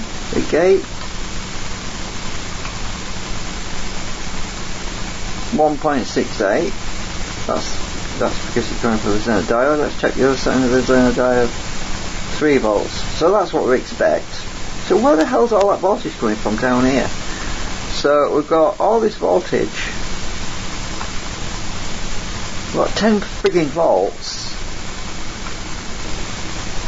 on this PMP transistor, which is on the gate, on the base, which is why it won't turn on, because it's been heavily biased off because it's a PMP.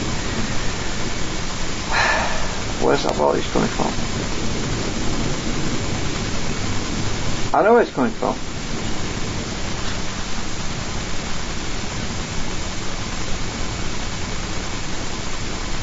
It's coming from that 10k resistor that we repaired,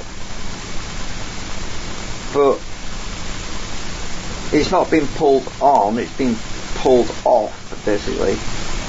So there's a problem somewhere, I need to sort that out. So that, hang on a minute, drain,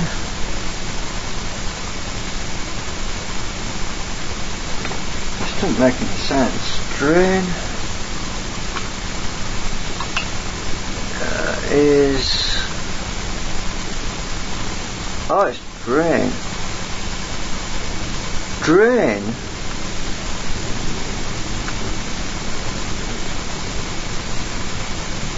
of the BS170 is giving us all that voltage. Where the friggin' hell's the voltage coming from though? That's ground. I can get to it this side. That's 8.56 volts. Where the hell is all that voltage coming from? Have we got a short somewhere?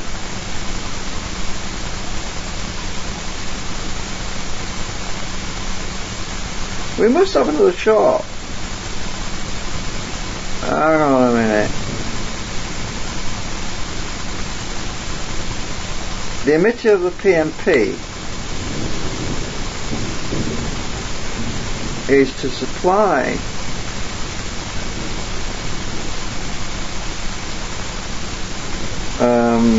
the collector should be high.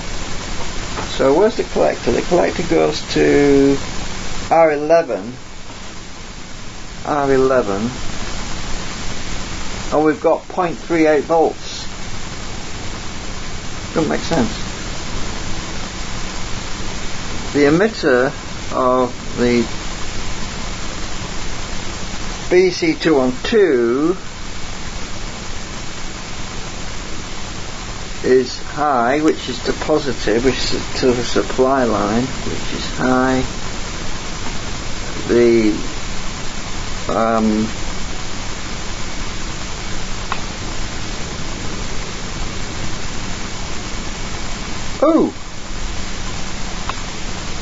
oh, that's the gate. That's the base, I mean. No, that's not volt.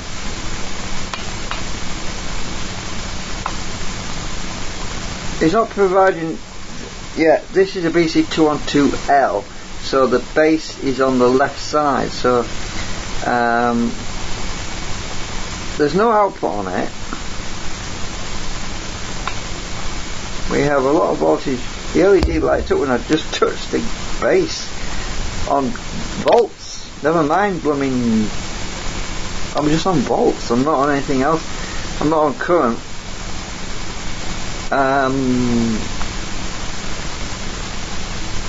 That is the emitter.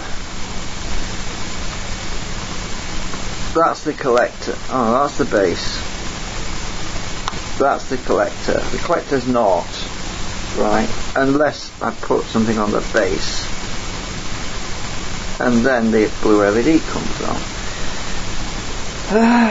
Yeah, this is. I'm just baffled. I just don't know what's going on here because, as I said, I made this years ago, and it's just doing my head in right now. Oh, I don't know if anyone's commenting actually on YouTube because I haven't even got it. I'm not monitoring it, So I'm sorry if you have, and I'll just check.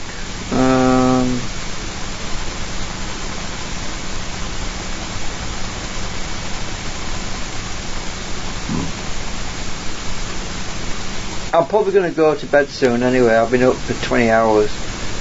More than 20 hours. Let's see, what time is it? Oh my god, I've been awake for 1 day, 1 hour and 2 minutes. Shit, that's 25 hours. I've been awake for 25 hours and 2 minutes and 31 seconds. Well, that's since I turned the computer on anyway. Nobody's watching. Nobody's watching right now. Oh, I've still got that fucking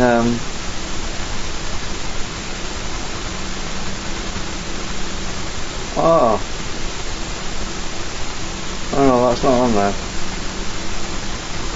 What the hell is going on there? Just a minute.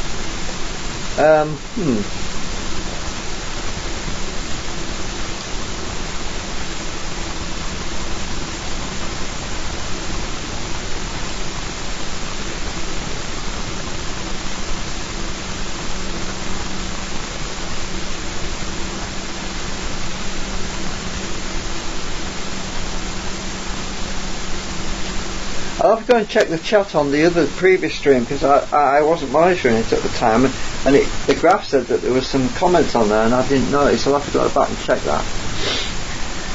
Anyway, it's getting voltage from supercapacitors right now, which is what it does, because the circuit, it's bipolar, it goes both ways. I mean, voltage out and voltage in, you know what I mean? So this is the way it kind of works. It discriminates. What's the word? It has a comparator on the voltages going out versus coming in, and this is why there's a problem why it's not working properly. Yeah. So I've got too much voltage at the moment on my base. Oh, that's weird. Now it's not doing it.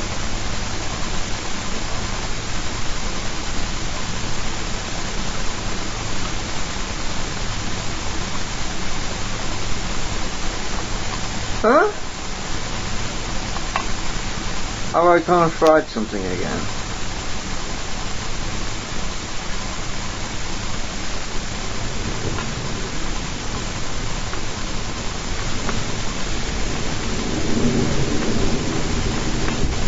I've just realised something.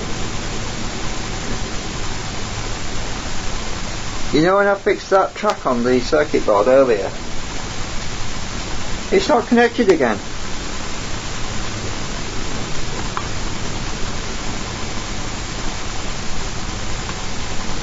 It's not connected. I don't believe it.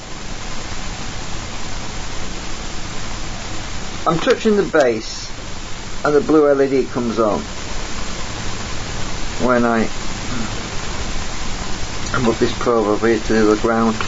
When I touch the base, the blue LED comes on. When I touch the resistor that goes to the base directly, nothing.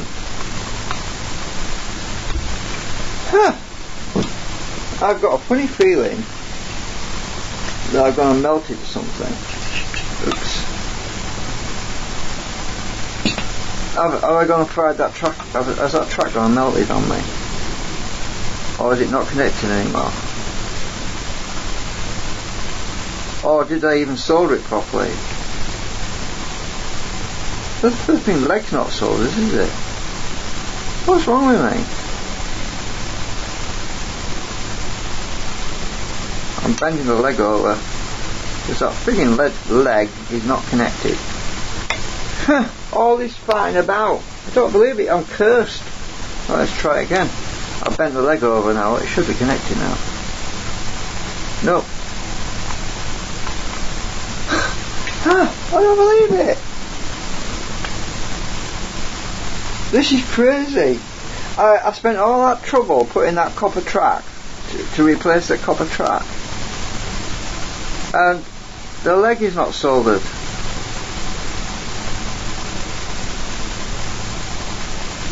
Right, I'm going to have to disconnect the supercapacitors because I've got to solder that again. I don't believe it.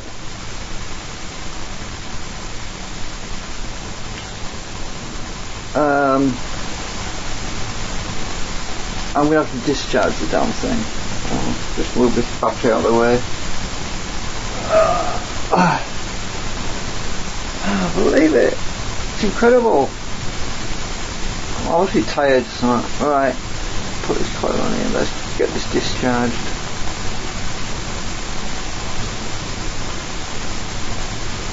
Right, that should be discharging now.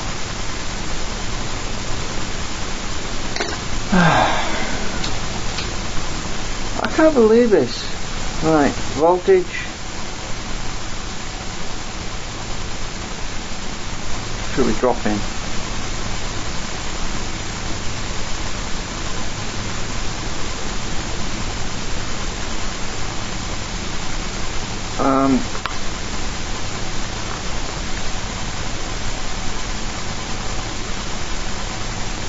Right, is that flat now? Yeah. Looks like it.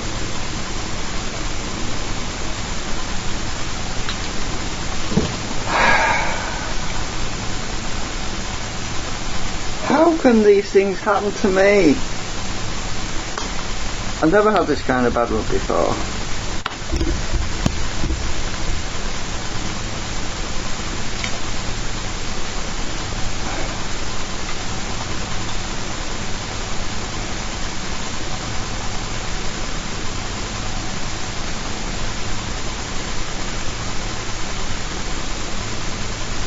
I'm going to look at this under my glasses, and so I'm going to solder it under my magnifying, under my watchmaker glasses. I'm going to solder it and make sure it's done right, because I am fed up of problems.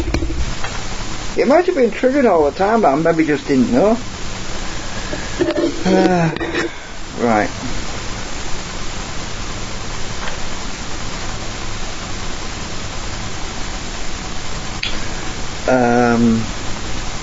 Might as well solve it those. Right.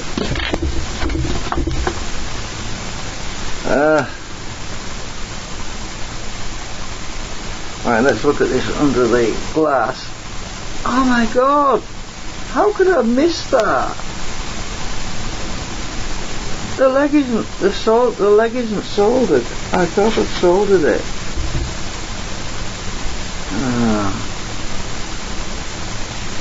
This is nuts. It's like it's blooming Twilight Zone. This is tricky soldering with one of these watchmaker glasses, but it's the only way I can make sure that this is bloody well soldered, because I can't see, my eyes are bad.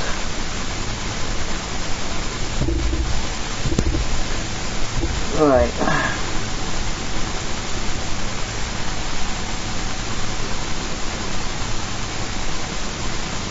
There's nothing wrong with that copper stuff I put on, I just didn't solder the pin, which is crazy.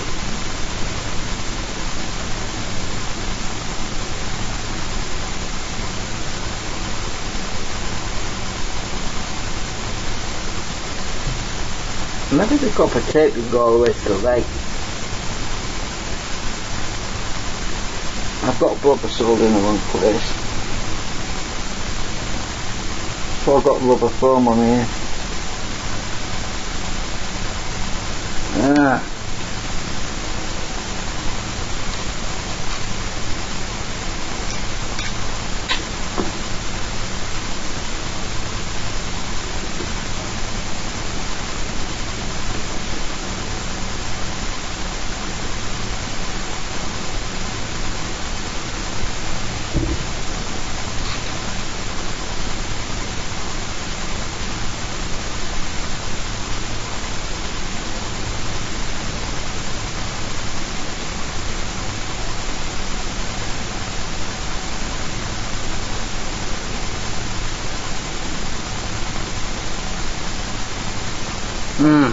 Right, I think it's going to be nice. It's going to be soldered this time.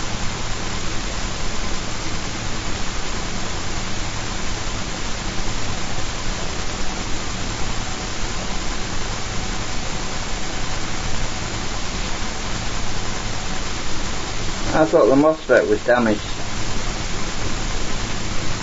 This one's connected.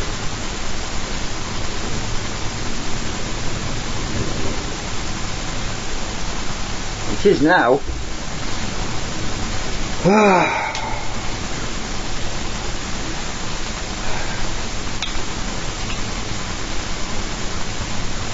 Right. Believe it.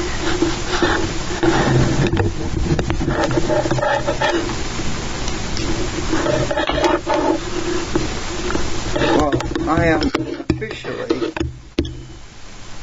going to start winding up, because I've had it for today. It's just been one of them frigging days. Trying to get my soldering iron clean before it cools off.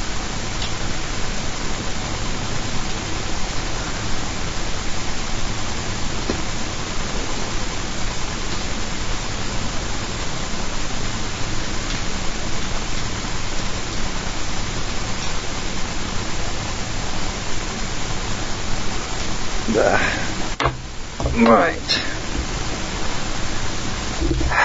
I'm going to check it with my meter this time.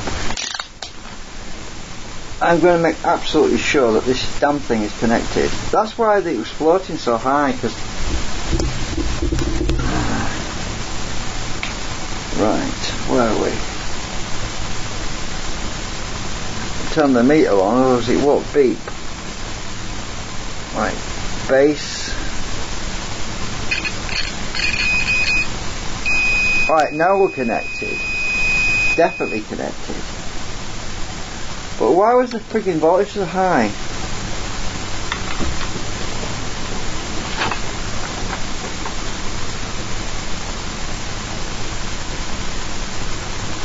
Of course it was floating. There was nothing, there was absolutely nothing to pull it down before.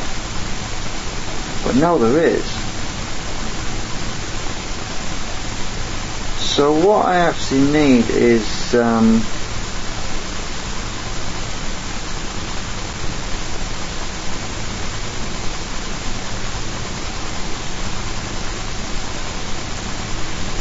right, I'm going to plug it in again and try it. I've got water everywhere. Because I'm going to bed soon, I've just had it. I mean, anyone who's been awake for 26 hours would have had it by now. And I think, I don't know how, yeah, sometimes I've been awake for 30 hours, but it's just you get so into something and you just get so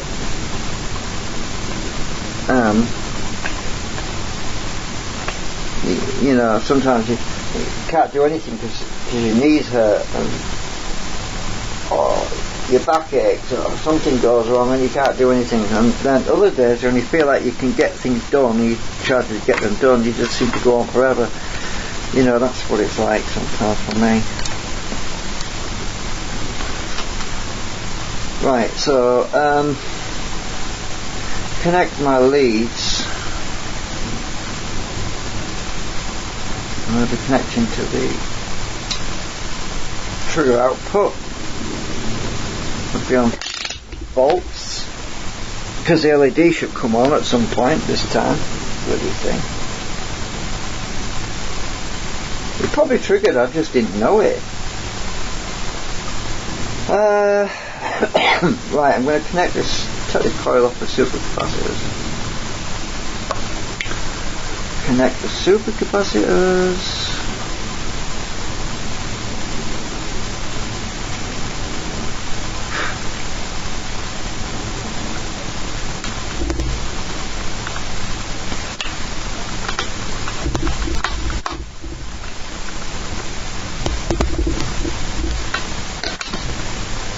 Right, battery.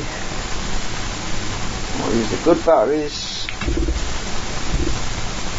Right. Meter, let's see. We're going to put minicam on so I can see if the meter's showing up.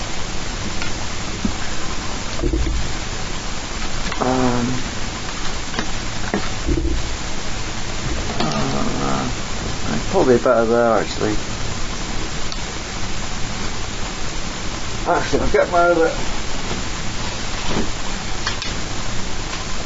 torch on it. Alright, that should make it work. Oh, come on.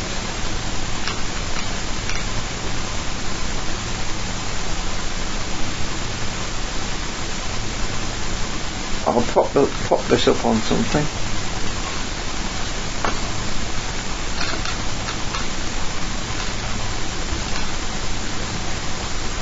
Right, you should better see that. Right, now I'm going to connect the... I'm just going to get my goggles put away again because... I put them in a bag because they get dusty otherwise. I don't want my lenses all clogged up with dust. Now, we should... It should work now. Battery...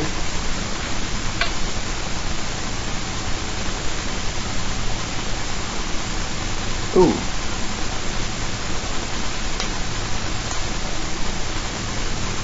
Right, we're charging. Right. Don't know if you're able to see that blue LED with that bright light. That's the problem, that's the only thing. Should be able to do.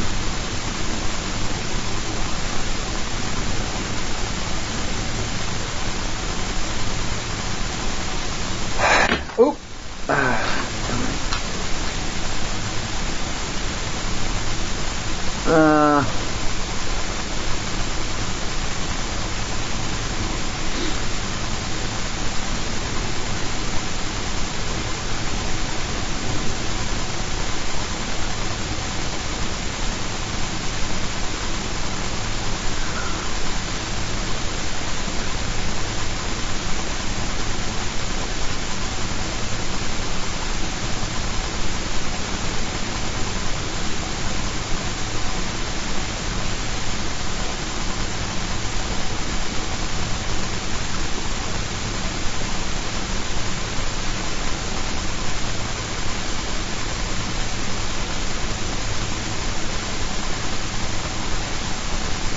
Like I said before, if that base isn't connected, it won't get a feedback pulse. You know, it was oscillating.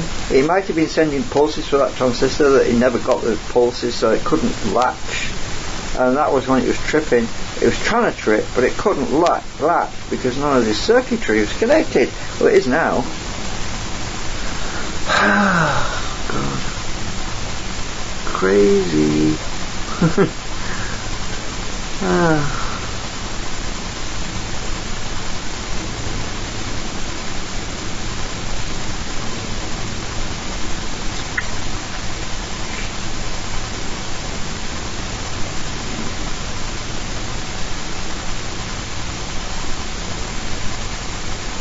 I'm just going to save my battery on this torch because there's no point having that torch on, I don't think. Because I have to buy new batteries next. I'm not going to be buying, I need it when I need it. And nobody's watching anyway, so. If I just lean this back a bit, you should be able to see it.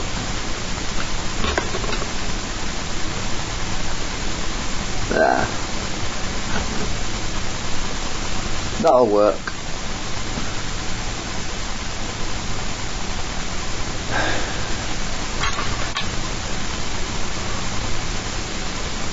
Should start hunting in a bit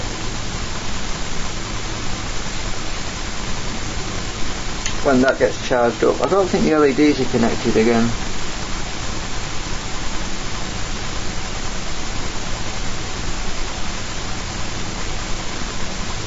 I don't know. Oh, they're coming on.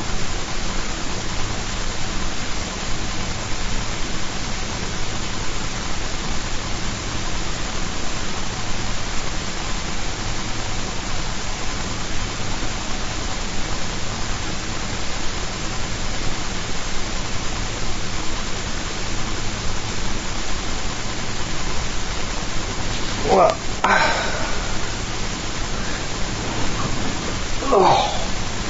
I'll be right back. I hope it doesn't go on while I'm not here. I'll have to look at the replay.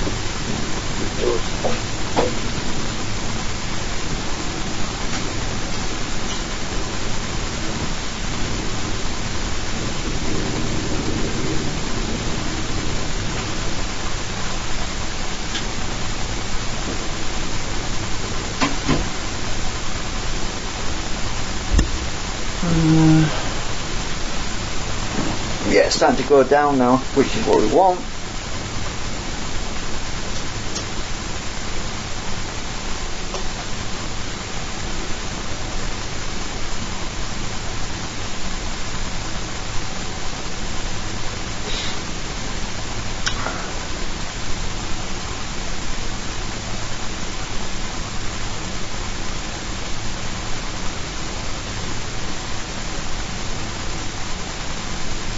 I am definitely going to build a new circuit.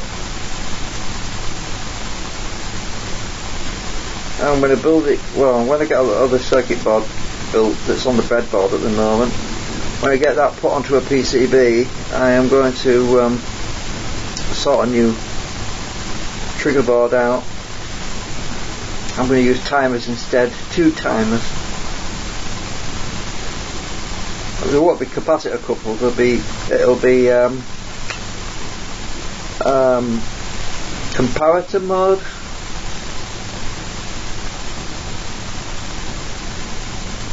It'll be to compare input voltage versus output voltage, and when the output voltage, which is basically what's on the supercapacitors, is higher than the input voltage, that's when it will trigger.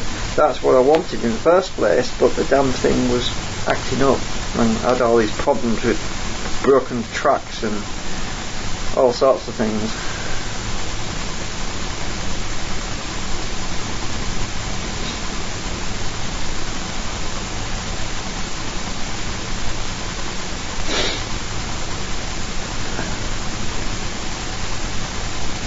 Well, it started to drop, so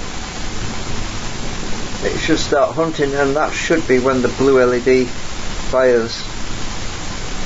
So the reason why that voltage was high is because the circuit was disabled. It should go low at some point, and it's those moments that I wasn't measuring at. So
wind's getting up out there, things are blowing around.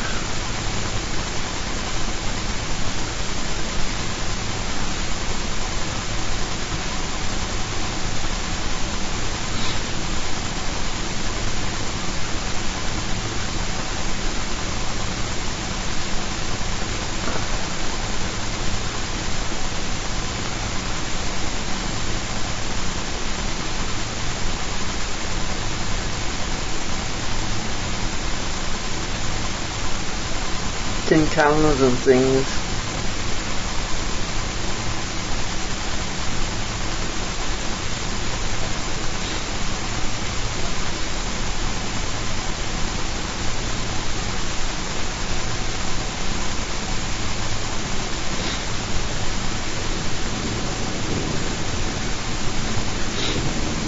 LEDs are coming off.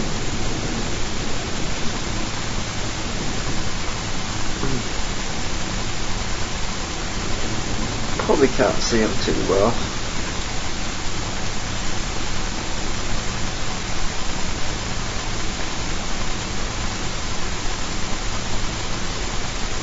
That's better. See now. I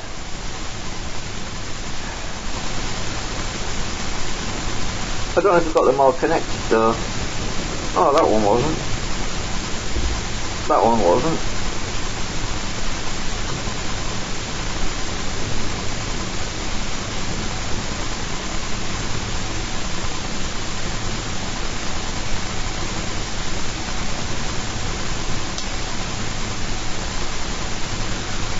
I don't want to solve the legs back on them resistors because I don't always like the LEDs on. It's difficult to put switches on all that lot. There's about 6 of them, so just solved at one end. So that looks like it's fully charged. So why the hell is this triggering? Let's adjust this trimmer again. It's probably offset now. Let's just trim it slowly. Oops. Oh, look at that! It works! The blue LED came on. Do you see it flash then? See that? It flashed. Hooray! all it requires is one trigger pulse, which is what we got then. One pulse is all that's required to trick the relay. And because that friggin' LED wasn't working, I didn't know when the damn thing was working or not. And now we just like pulse. I'll turn it back the other way now. I'll turn it back again that way. Leave it there. See if it pulses again, because it pulsed though. The blue LED, it came, it flashed. Yay!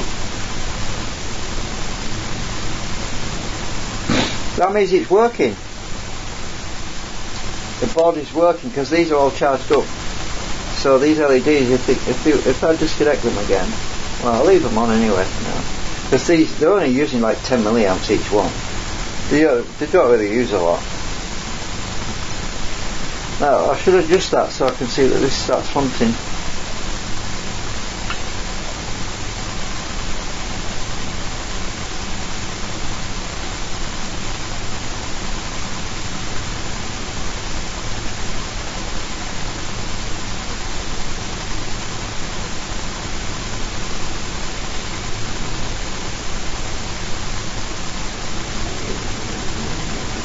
When the blue LED came on, it latched for about a couple of seconds, which is all it needs. It's not supposed to latch permanently, otherwise it would be stuck forever. It's supposed to latch. That's why the capacitor's in there. It holds it on just long enough to make sure that it registers so that I can see that it's triggered.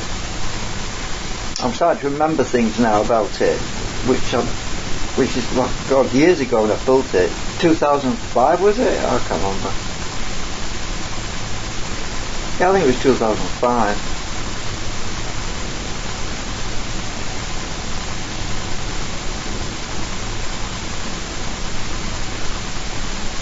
I'll turn this really slowly so I can get it tuned in exactly right.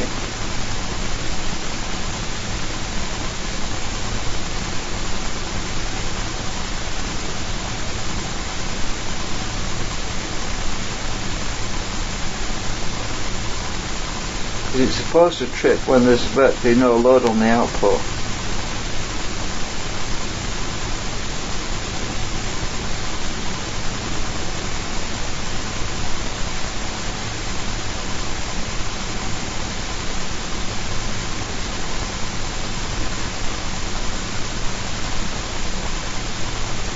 It's starting to jump a bit.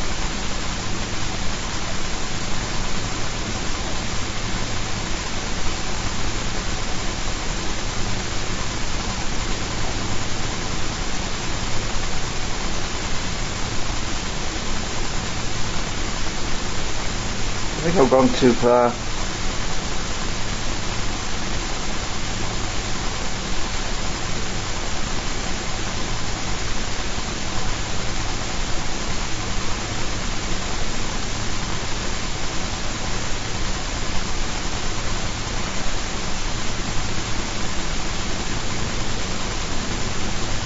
What I need to do is measure the voltages on the inverting and non-inverting and balance them out. So I'm going to do that now. Sorry, I need my meter back because it's hard to do that when it's pointing over there. So I'm going to connect my probe, this bloody wire, for my generator. It's getting in the way now. Right, so if I go to inverting, 10.66, non-inverting 10.50. Right, I need to match these almost equal.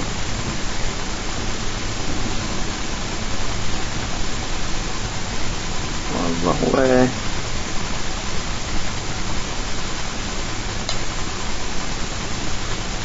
$10.67.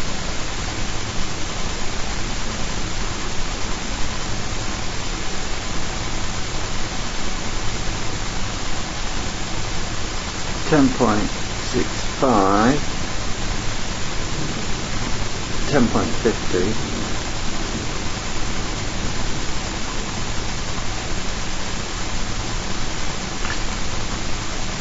10.56, go back again. 10.63, turn that one down.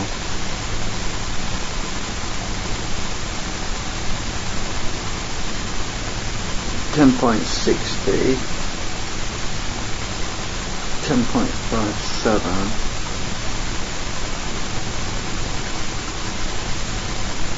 Oh, there we go. When it's on the threshold, that's when it trips. A blue LED. That's why I'm just setting it exactly right now. So it tripped. That's what we want. 10.50. It's stabilised now because the capacitor was charged up, so I'm going to wait for it to stabilise again. 10.54, 10.55, it's settling. Oh, did it again. 10.60 on the inverting input, 10.50 on the non-inverting input, 10.52 it's climbing, 10.53 non-inverting, 10.54, 10.55, 10.56,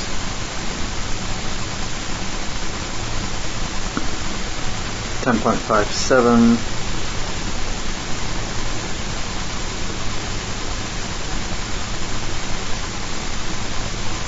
10.58. It'll trip in again because normally it would trip and the relay would engage and then the supercapacitor would be discharging and that would throw it off and it wouldn't trip again. There you go, it trips again. It'll keep tripping now. I've got it set right. It'll keep tripping until a relay kicks in. Well, there's no relay on this circuit, so it's going to keep on tripping, which is what the idea was. But I need to just tune that a little bit more, and it will work perfectly.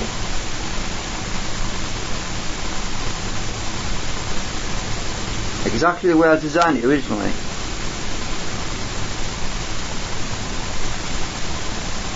Yay! It's working perfect now. See, once this is hooked back up to my device, which is what I'm going to do next, I'm going to hook it back up to the I don't need my meter anymore now. It's all done, it's fixed. I can just put it back into my unit and it'll all work where it's supposed to do now. It's there, it's working, it's pulsing. Yeah, all sorted. Right. Thank God for that.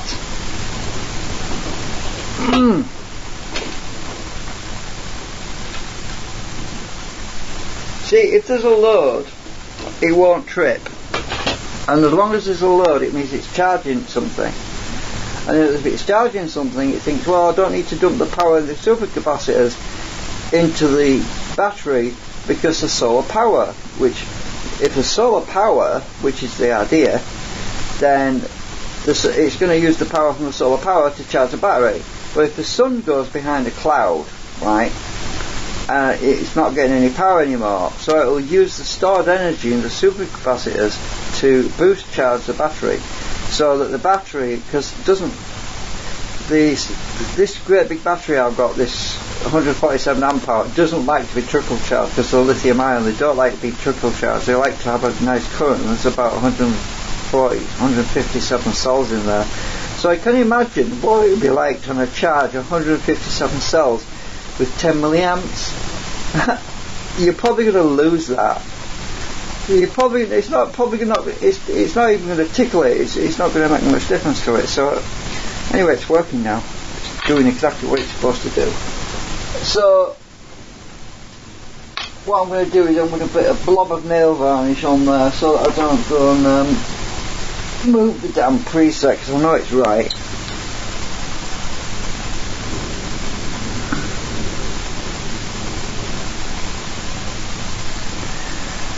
That would just remind me, don't touch. It's just nail varnish, it'll break off if I do. It's pulsing exactly what it's supposed to do. And if these LEDs aren't connected, it should theoretically pulse even more often.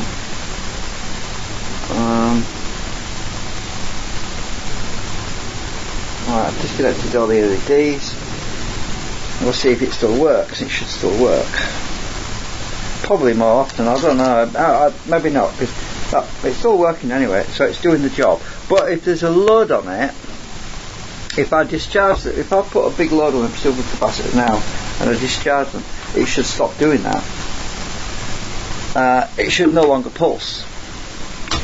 And the way to do that is to put my coil on the supercapacitors.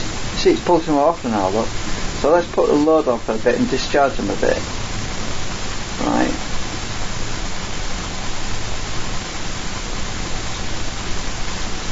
Oh, let's just put a load on for a few seconds.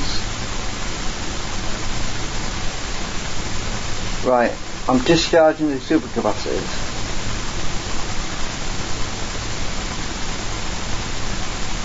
The coil's getting hot. Right, take the coil off. Now, that's simulated a load. Now it should stop flash. It won't flash now until these charge. There's no load anymore. So as long as they're charging, that shouldn't flash. See? It's no longer blue flashing. Yeah, so which means it's working. Right, all fixed.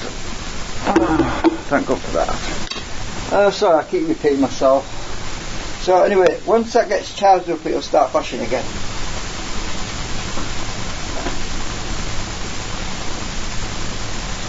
Oh! Oh! I've just knocked the camera.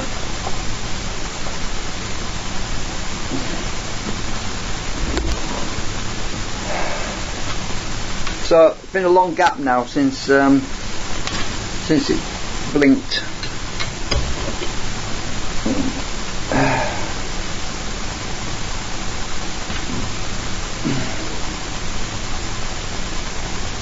There, blinking again. Yeah.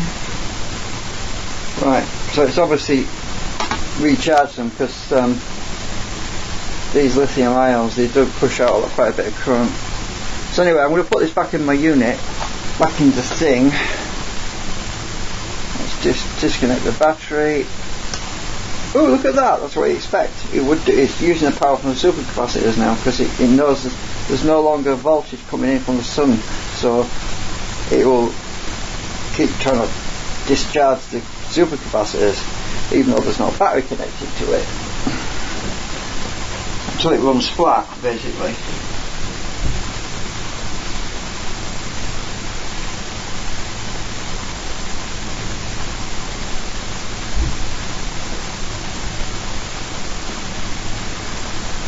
So I don't want to discharge them now because I want to send that power into the other ones to pick them up in a bit. So what I'm going to do is I'm going to take these wires out very carefully.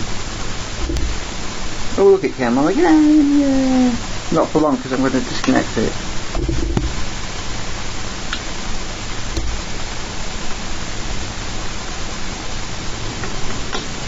Even though supercapacitors have got a lot of juice in them, so be careful not to strip the wires. It's got a polyfuse on it. Right, there we go. Right, separate the wires so they don't touch, because I'm going to dump that power into the other supercapacitors to bring them up a little bit when I've for testing. Right.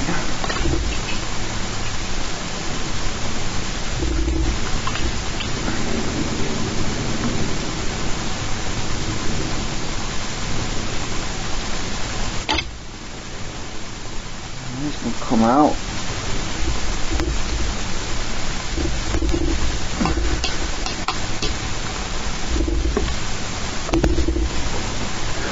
All that hassle over a blooming bad joint. Oh. Right. Last time I didn't show you this. I was putting it all back together, but oh, where's my wire? Oh, there it is. Right. So I've got to hook all this back up. Luckily there's no power. These supercapacitors are on here. These are 500 farad, so they're pretty big beasties, and there's loads of protection. There's polyfuses hanging out everywhere. There's two polyfuses there. There's polyfuses in here and on here, obviously. Right, I need to get this back on. Oh, I've got to take this battery terminal off because I've got wires that go in there. They're way over there, so I can't really show you them. Right. Stretch my contacts so I don't have trouble getting my wires back in there.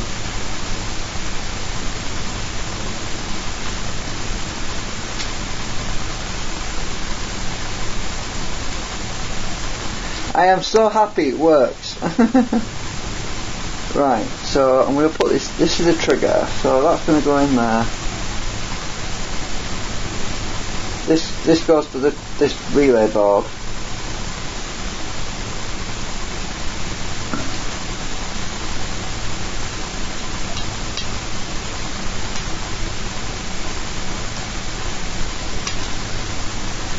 Right, that's on. Now I've got to super glue this back on because there's that much super glue underneath, you won't believe it. I just super glue it on here.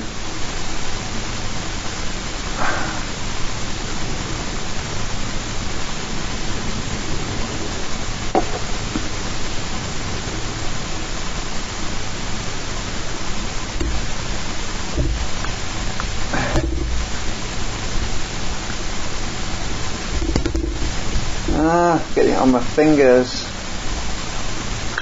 Oops.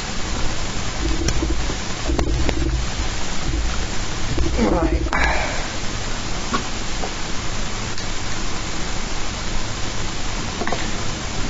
I need some acetone. I've run my where's my syringe gone?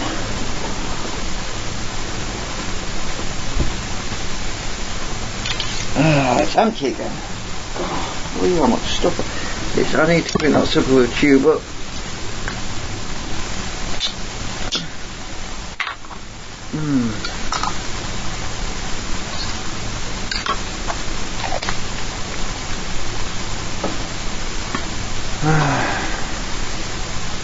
It keeps getting really manky on me.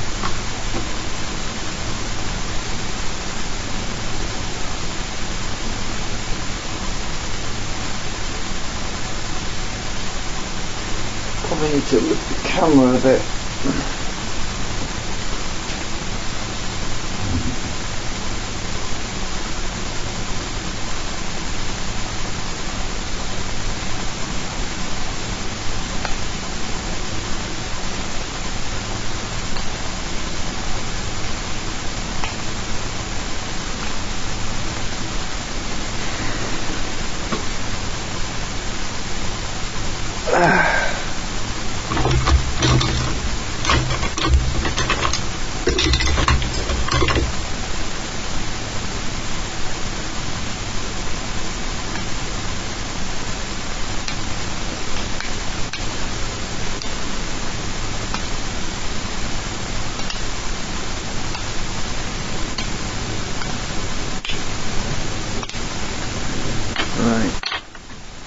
Otherwise, next time I come to use the super glue tube, it will be solid, the lid will be on and I'll never get it off. Right, so this wire goes in. Oh, where's my purple wire? Purple wire goes in here.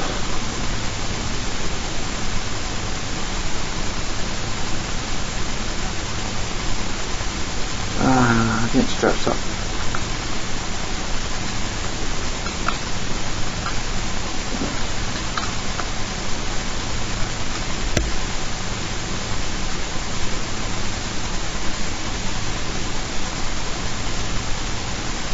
Right, purple wire goes in there, which is my ground. Took that wire down there.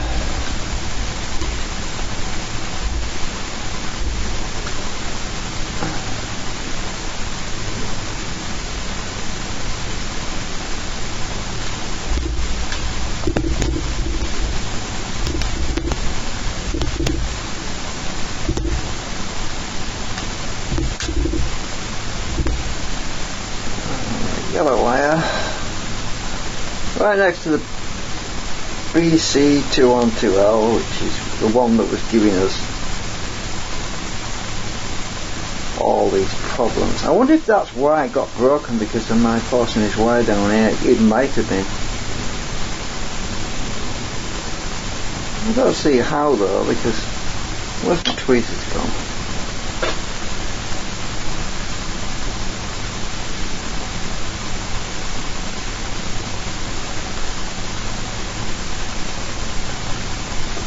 So I'm really gentle when I'm doing this sort of thing. These wires are all shaped so they always go in exactly the right place. Right, that's in. Triggers input. Now the input wires go in this socket, which is over there, so I can't connect those until I move it over there. So that's basically done. The brick, the solar brick is what I call it basically. That's the relay board. That's what does all the switching. Actually, before I take it over there, what I can do, because that's the input, is I can connect to the other supercapacitor bank, which is fully charged, to the solar input on here, and we can see the thing springing to life a little bit. So positive is on the left. Let's do that while I'm here. I'm not going to short these wires out. I mean, that would be not a good day. The wires go on the other side actually, so positive. Let's get that in first so I don't have an accident.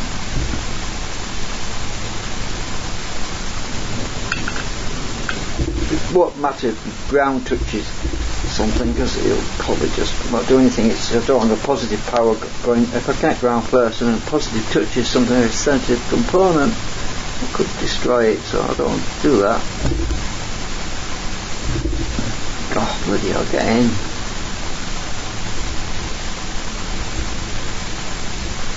Right, you're in.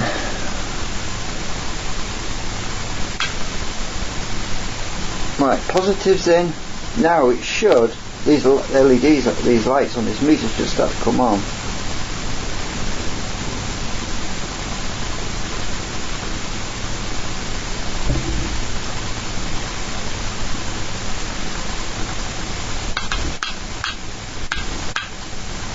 After a minute or two. There's not a lot of power in them other supercapacitors, so we won't see a lot. It should come on in a little bit. If not, I'll start my generator and we'll charge it up from here, right? We can see what it does. Well, I know what it does, but you probably won't want to see what it does. I could start my generator and feed directly into it, so what I'll do is I'll disconnect this mess that I hooked up earlier. I was doing some testing, I was trying to figure out what was going on.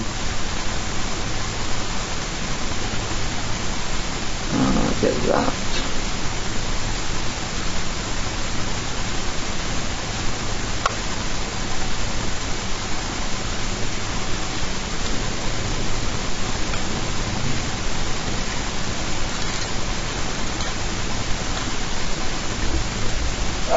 Jesus. Hey, that come on, why did it not come on?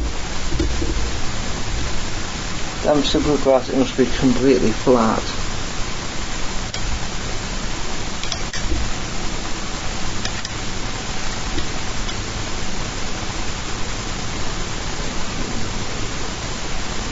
Oh, the polyfuse might have tripped it, so it's going to trickle it for a bit. That'll be why. There's a polyfuse on that board, the little supercapacitors, and if the current's too high, it will trickle to a very small amount for a while. Let's test.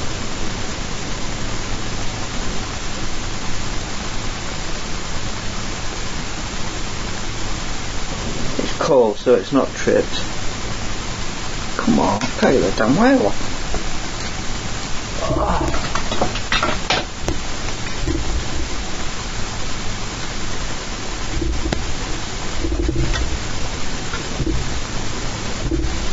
Right, that's it. Whew.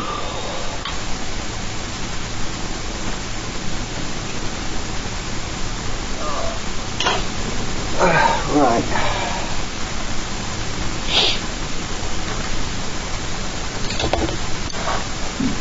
I'm going to connect the output of my generator to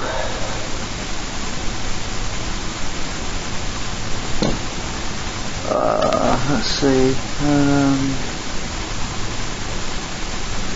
I need some more wire. It's not long enough.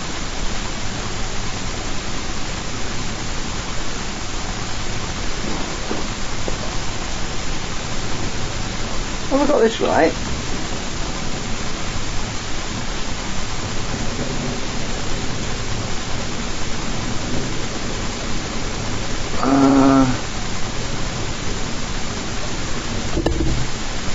Oh, there's a wire come off.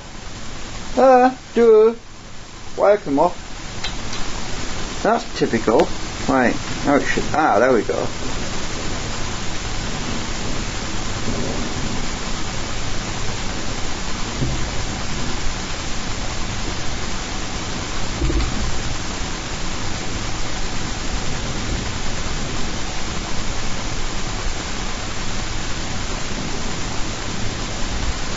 It's not soldering on. Needs soldering on really.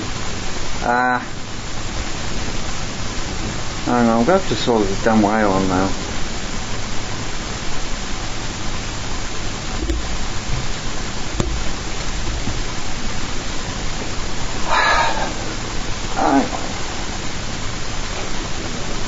Where's the wire gone?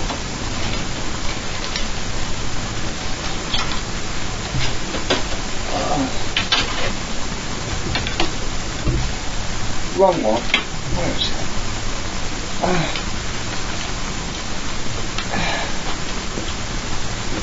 Right.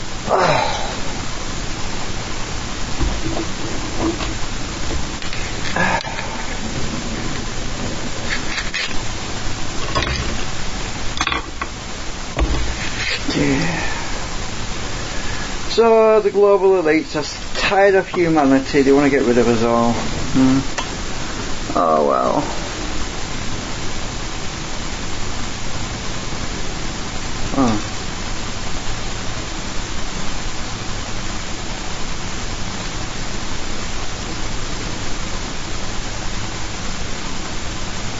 I'm going to wet this damn thing to off again.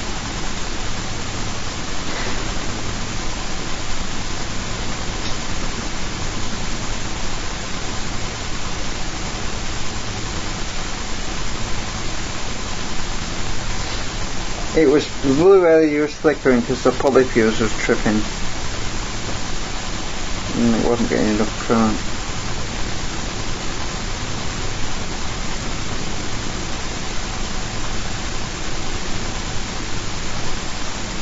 We should be high enough now.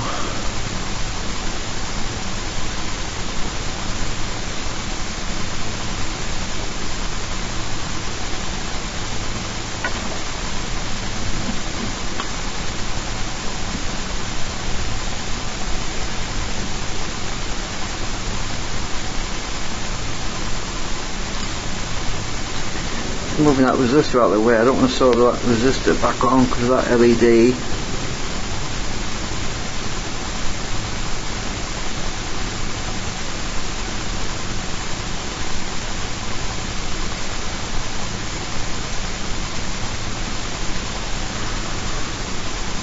Right, solder it back on.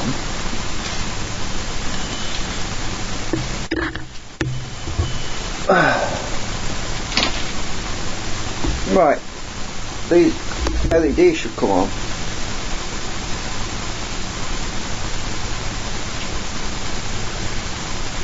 If there's enough power in the other supercapacitor, that is.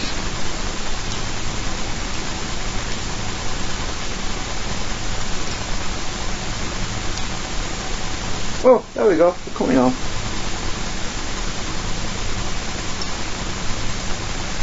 Right.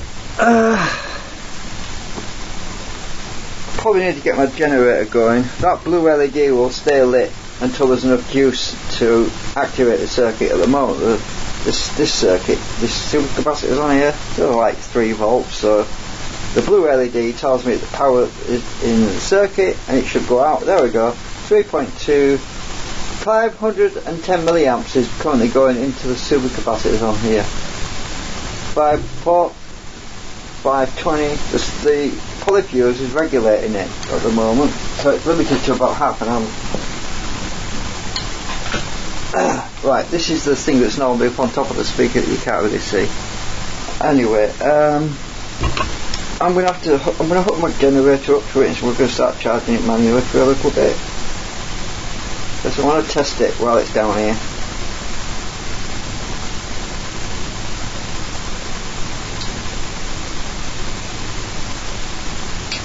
So what I'm going to do is I'm going to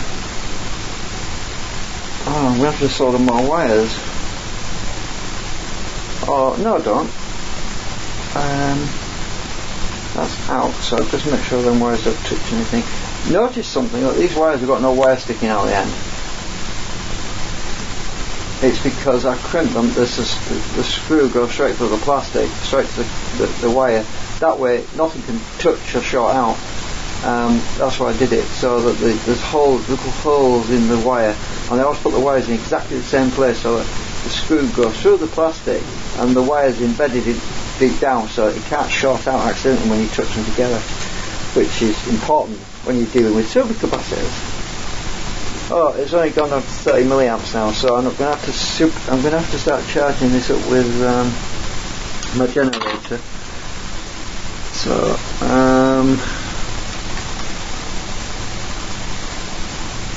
I'm just going to twist that onto there.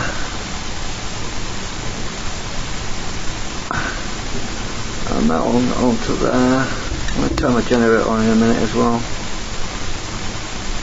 Let's see how much current there is.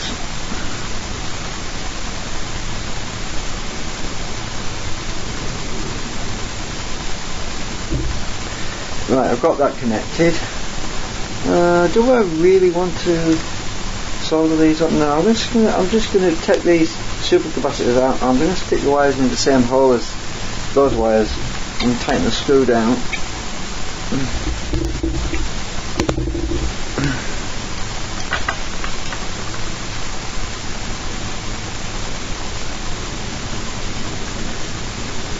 Because that other supercapacitor is pretty low now.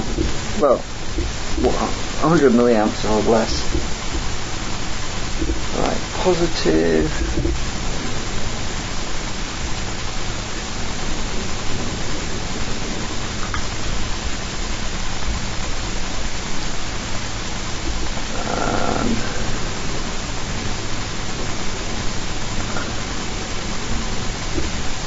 Oh, frigging wire, is it coming out? Oh, get in, don't come out. The screw's not tight enough. Oh, the screw's missed it.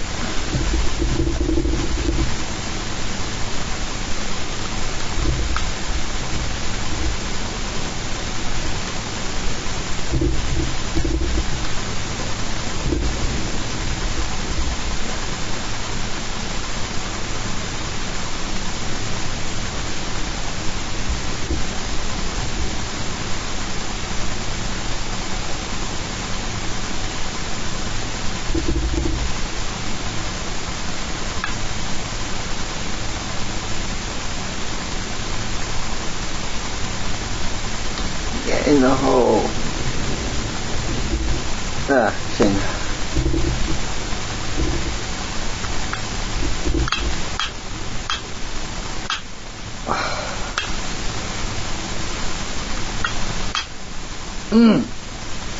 These wires aren't thin, too thin. The wires are too thin. I'm just going to hold them and turn this around because the wires aren't very strong. They're too thin to get gripped properly. So I get the generator started up.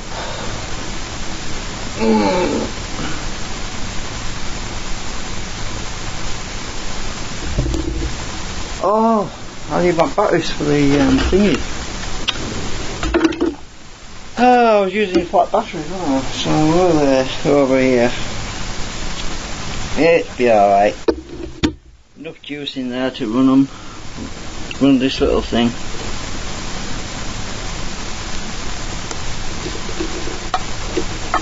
Right.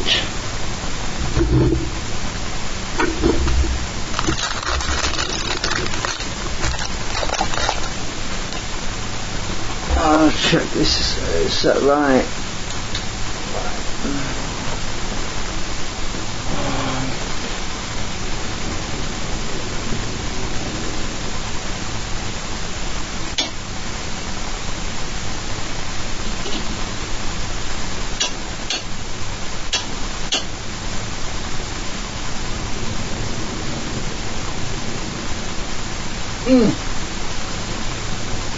Right, I think we're ready to start.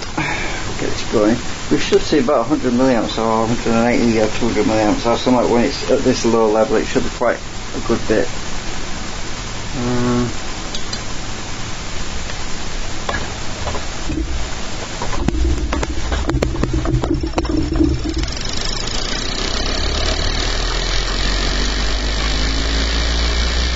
Once it gets up to speed.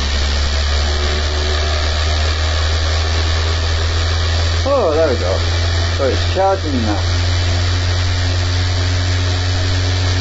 100 milliamps, picking up speed. Let's speed it up a bit. Don't tell it.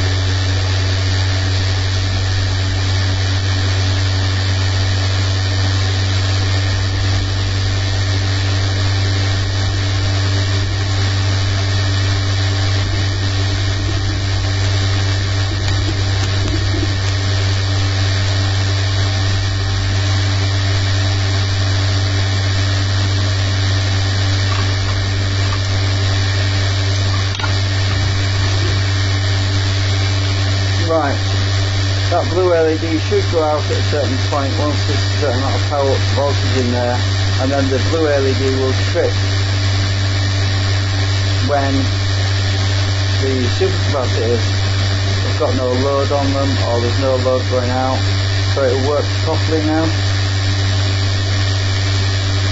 But it'll stay on until it gets up to, it should probably stay on until it gets up to a certain amount.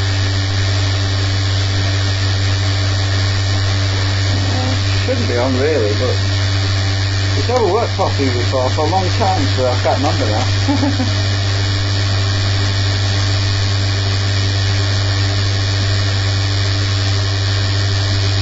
I might have got it set too sensitive as well. That's another thing I might have done.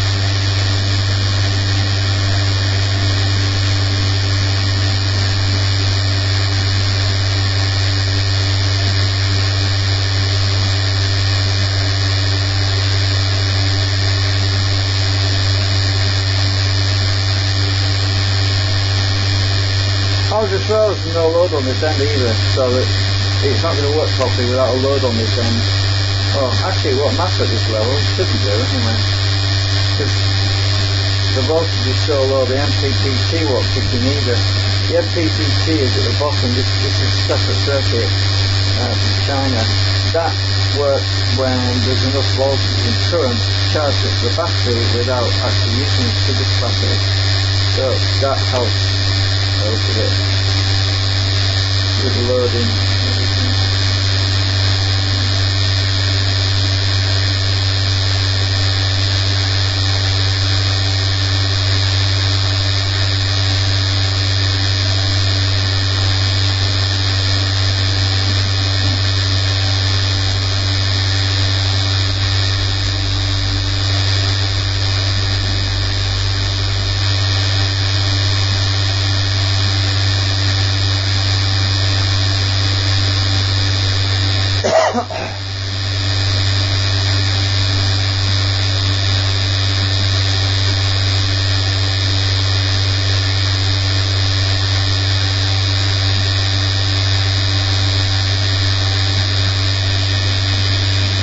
This could take a long time. 500 farad takes a long time to charge up.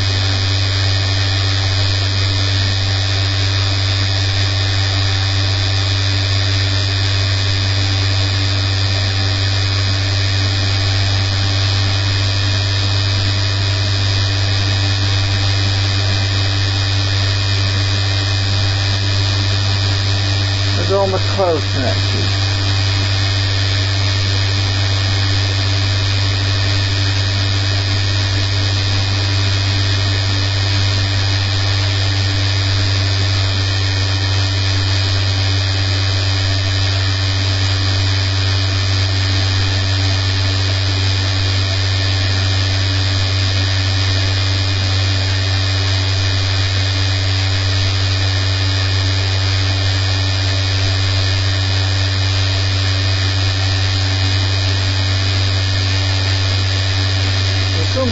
why it should be pushing out more power than that. Oh, it's because I've got these supercapacitors in parallel. That's right. These can come off now, actually. I need to get these others out. I'm charging up 2 lots of supercapacitors. I want to be charging these others up as well. Hang on.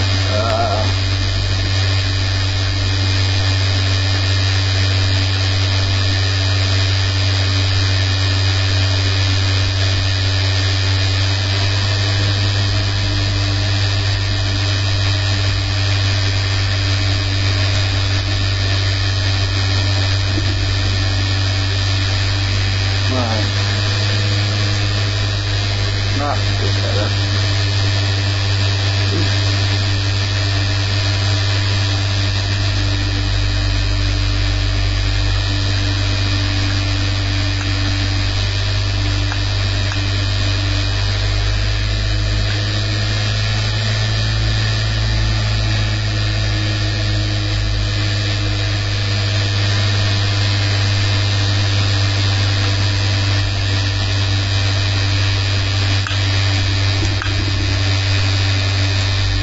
Oh, it's still low. That's weird.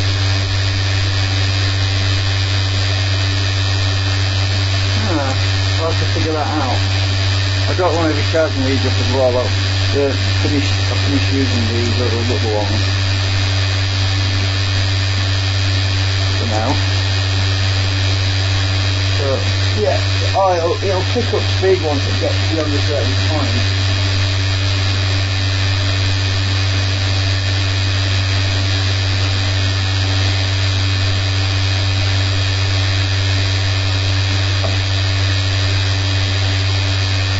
I'll put my oscilloscope on so I can see what's going on.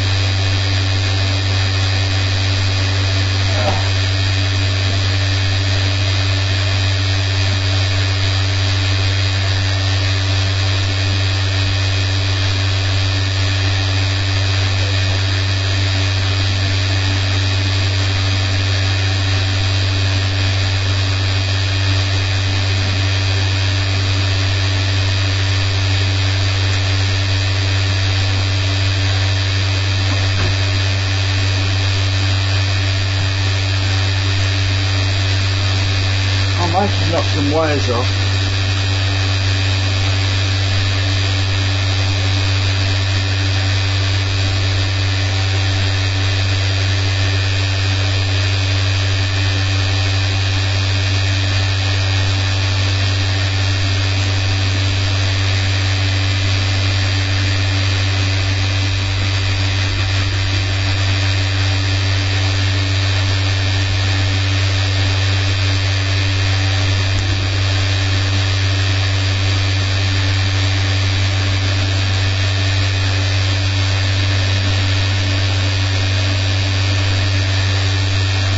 Oh, I see, the anti-drag circuit's not kicked in properly yet.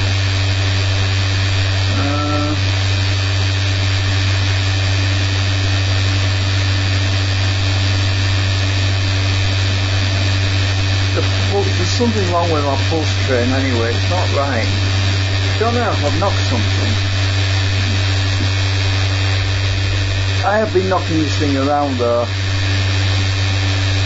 Inadvertently.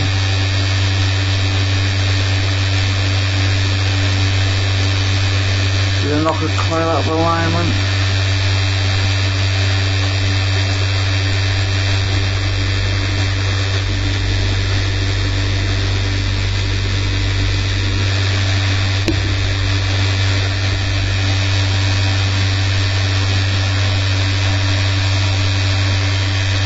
That wire connected, that wire connected.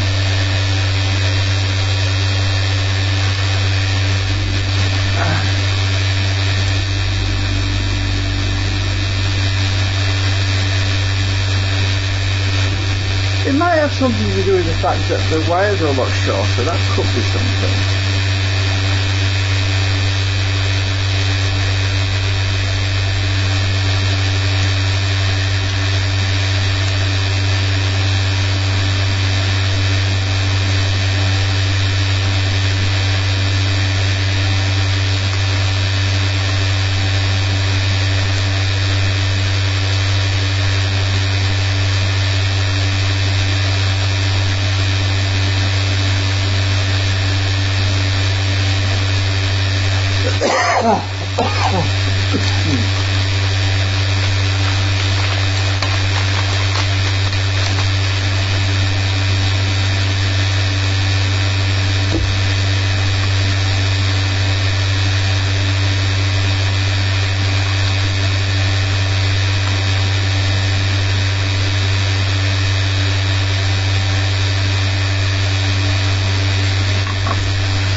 bunch of soldering iron, it's pretty grubby. Full of solder.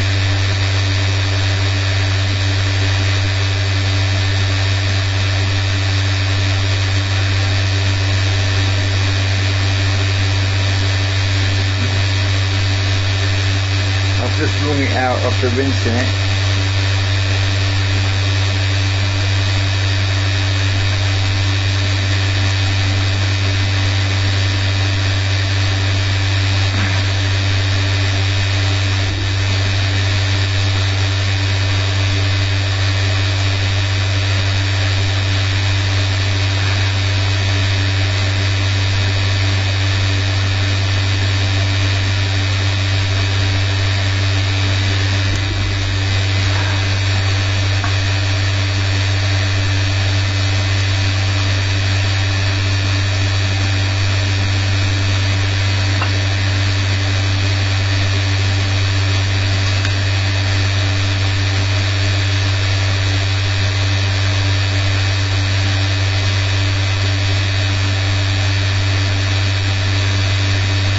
Look at all the crap that come off the solder now.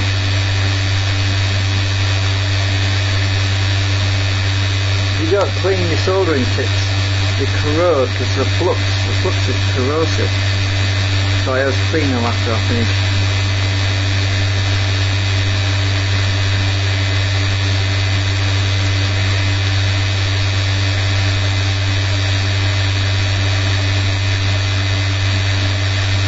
Acetone and WD-40 works wonders.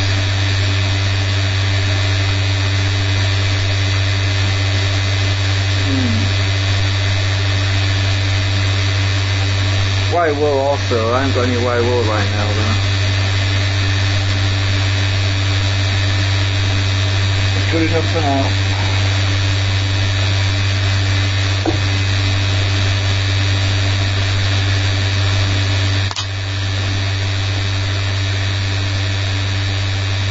Right, so where are we at? 5.33 volts. Well, blue LED should go out soon. Oh, I remember now, yeah. It used to keep flashing until it got to a certain voltage it would stop flashing. That was right. I remember that. Because I had a flashing LED in it before. It's not flashing anymore, that's why. I'm a little bit confused.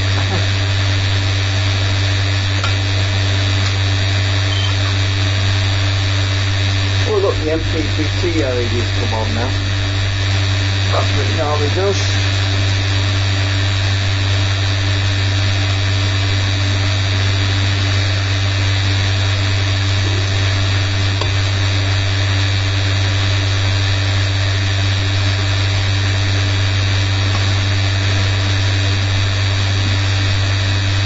Yeah, my waveform's starting to look normal again on the scope.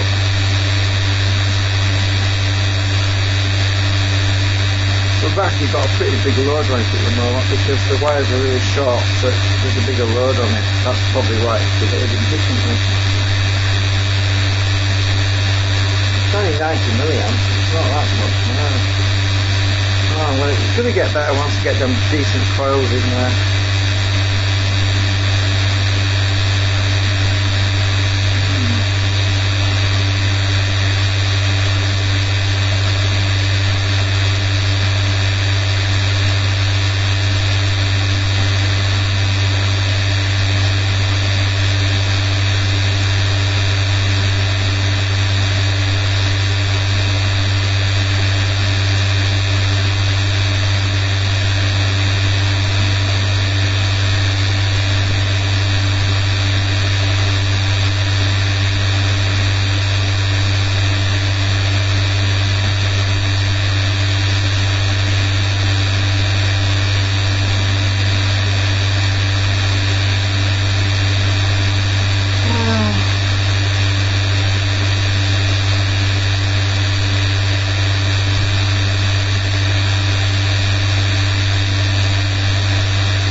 might be worth checking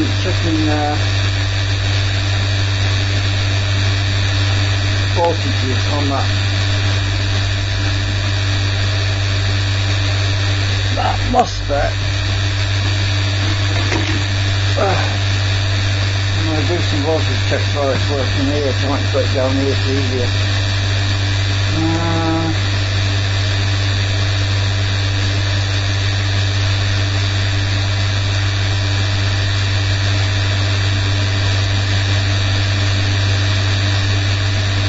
Yeah, that's good.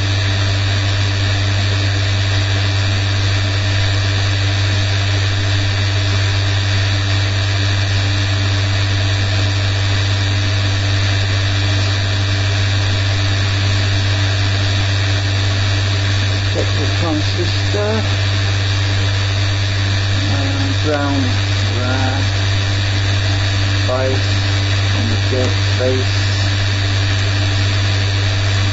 Yeah, that's about right.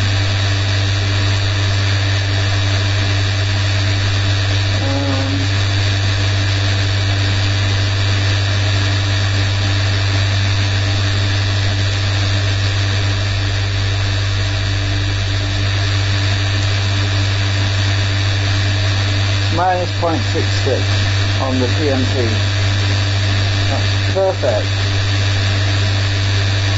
Means it's barely on. It's going to go off soon.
See, while the LED is on, biasing, what's my pointed thing? Biasing from the PC212L is turning the LED on, is also sending biasing to the PC182L, PC107. The PC107 is sending feedback through a 10K to keep the LED on and the trigger circuit on at a low level. Once the voltage gets high enough, the compensation will offset and there'll be higher current, higher voltage potential across through this resistor, which is the polyfuse, and that diode, and that will reset the system so that the blue LED goes off, and it will basically, as long as there's a load there, the LED will stay off. So it's a feedback loop. There's a feedback. This is a feedback circuit. Obviously, a feedback circuit can't work if the flipping base isn't connected to the damn circuit, and which is why it wasn't working before.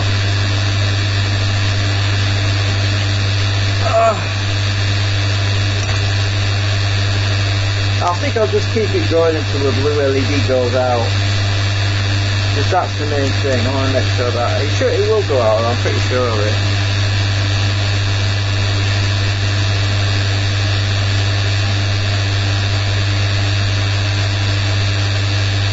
I've won half the battle anyway.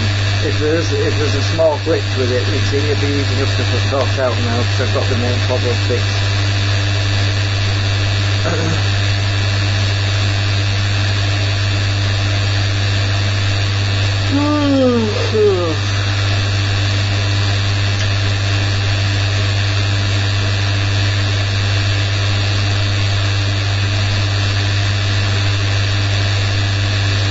I can just imagine that there must be half a dozen people watching this video live on YouTube right now, and they're all working out, using their calculators to work out how long it would take to get to 4 volts and how much time that would take based on the progress at the moment. Well, we're not going to wait till we get to 4 volts, I'm just going to wait for the blue LED to go out.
Actually, with it having a shorter wire, my generator on me.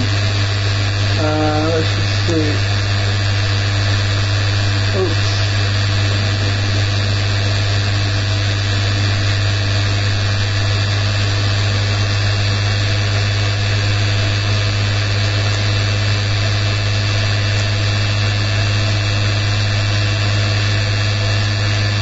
Yeah, it wants tuning. So it will have gone down, but it'll start picking up again as the speed of it increases.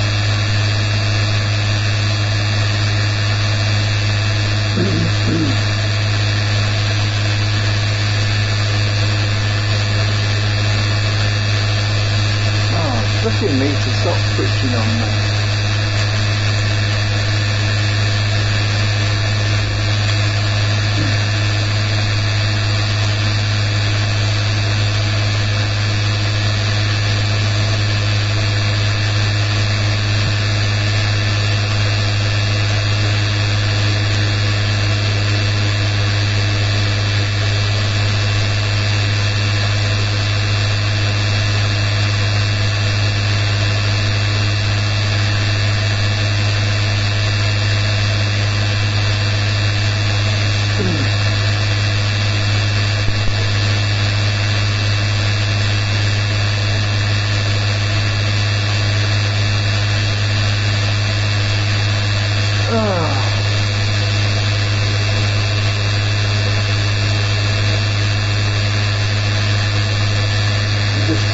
generator. That's it. Not right yet.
Oh, this MPPT is sucking up some of the power, that's probably what's going on. It'll go off soon.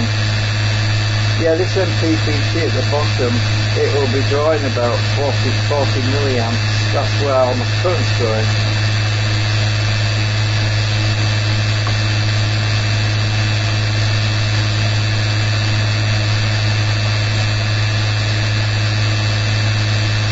Only 60 milliamps going through the supercapacitor.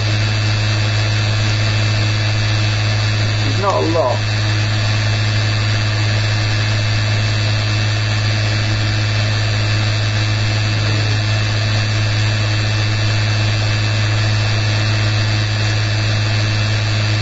Why to hurry up? Yeah, it's going to be better when I get the new coils fitted. It'll be a lot better. I'm not going to take the other ones out, I'm just going to add more coils.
people would stop calling me dude. I wouldn't expect to call someone dude.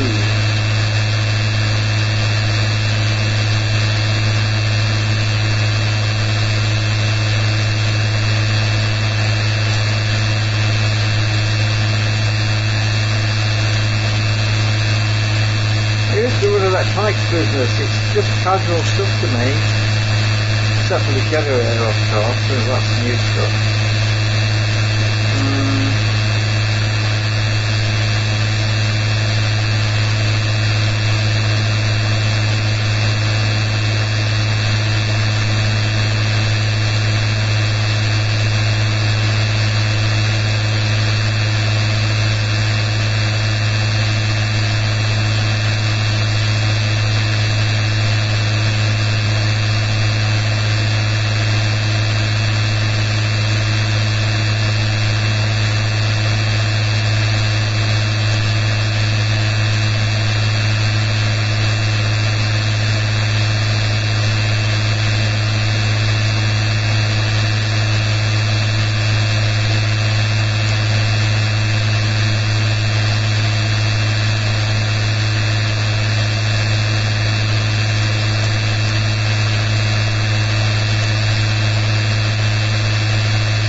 I don't get what's going on. I only get 100 milliamps at this rate.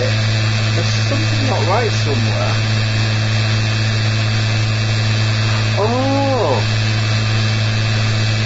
Ah, the battery to the drive circuit is flat. That's probably what it is. It affects the MOSFET.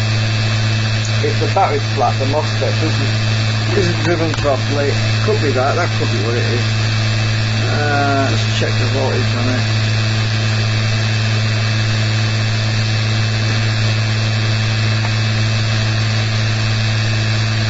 Oh, that should be alright. It's about 11 volts.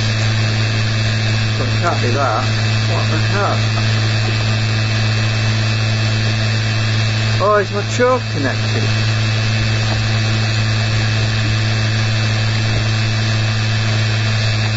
That'll slow it down.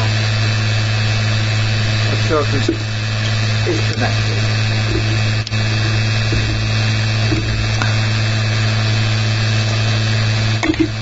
Ah.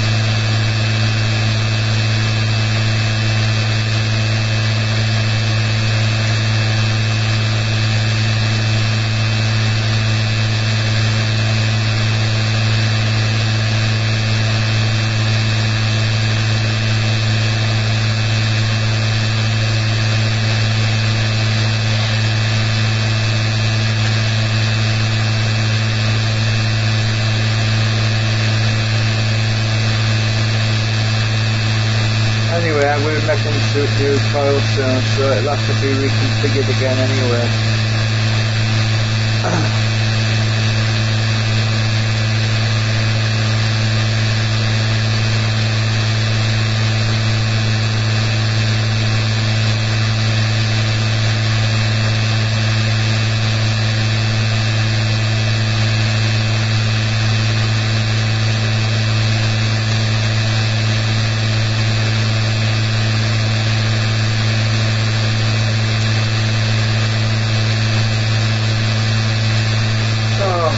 Look at,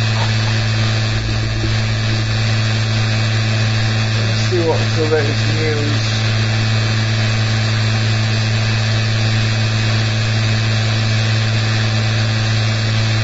I'm going to end the stream in a bit anyway. I'm tired. The circuit's fixed, it'll work fine. That blue LED hasn't come on for bloody years.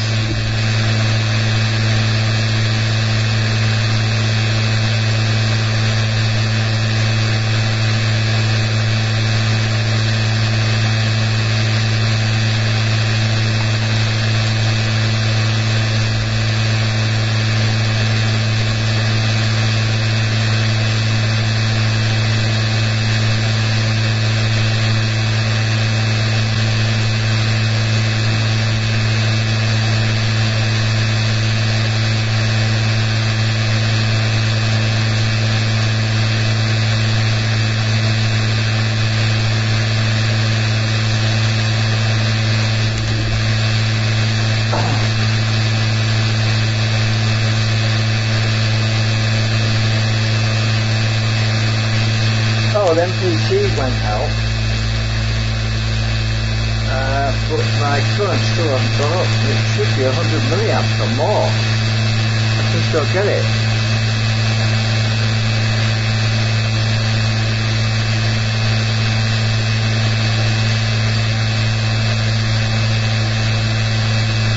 Unless this meter's reading wrong, I don't know.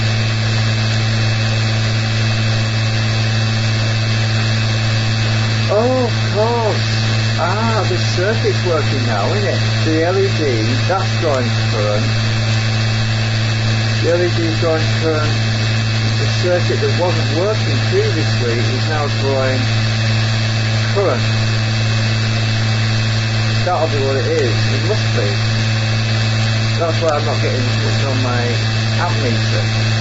Well, anyway, I'll know when the LED goes out. If that goes up, I'll know by then. So anyway, I'll just have to wait to see if the bloody thing goes out. It's taking forever. I can test it tomorrow after I've had some sleep, hopefully.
Make a more efficient circuit, I suppose.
well, anyway, I'm going to end the stream because I don't know how long I've been going, but it's probably been too long. Yeah.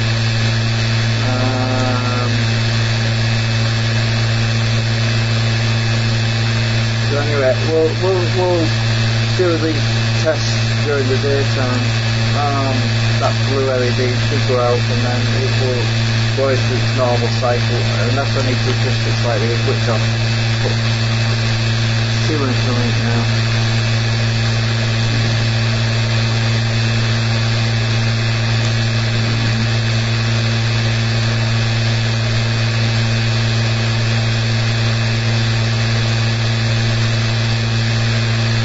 Yeah, I'm going to go end the stream now. At least we've got the board fixed.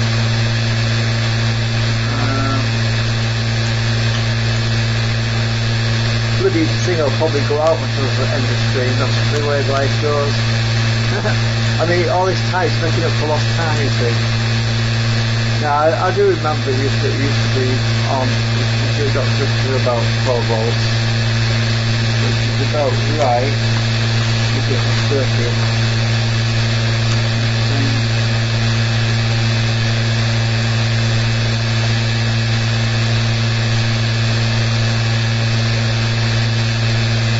There's a voltage stabilisation circuit on which doesn't fully affect choosing the dials to regulate the voltage for the op-amp. They don't balance things out properly until it gets to a certain voltage. That's what it is. Anyway, I'm gonna get off.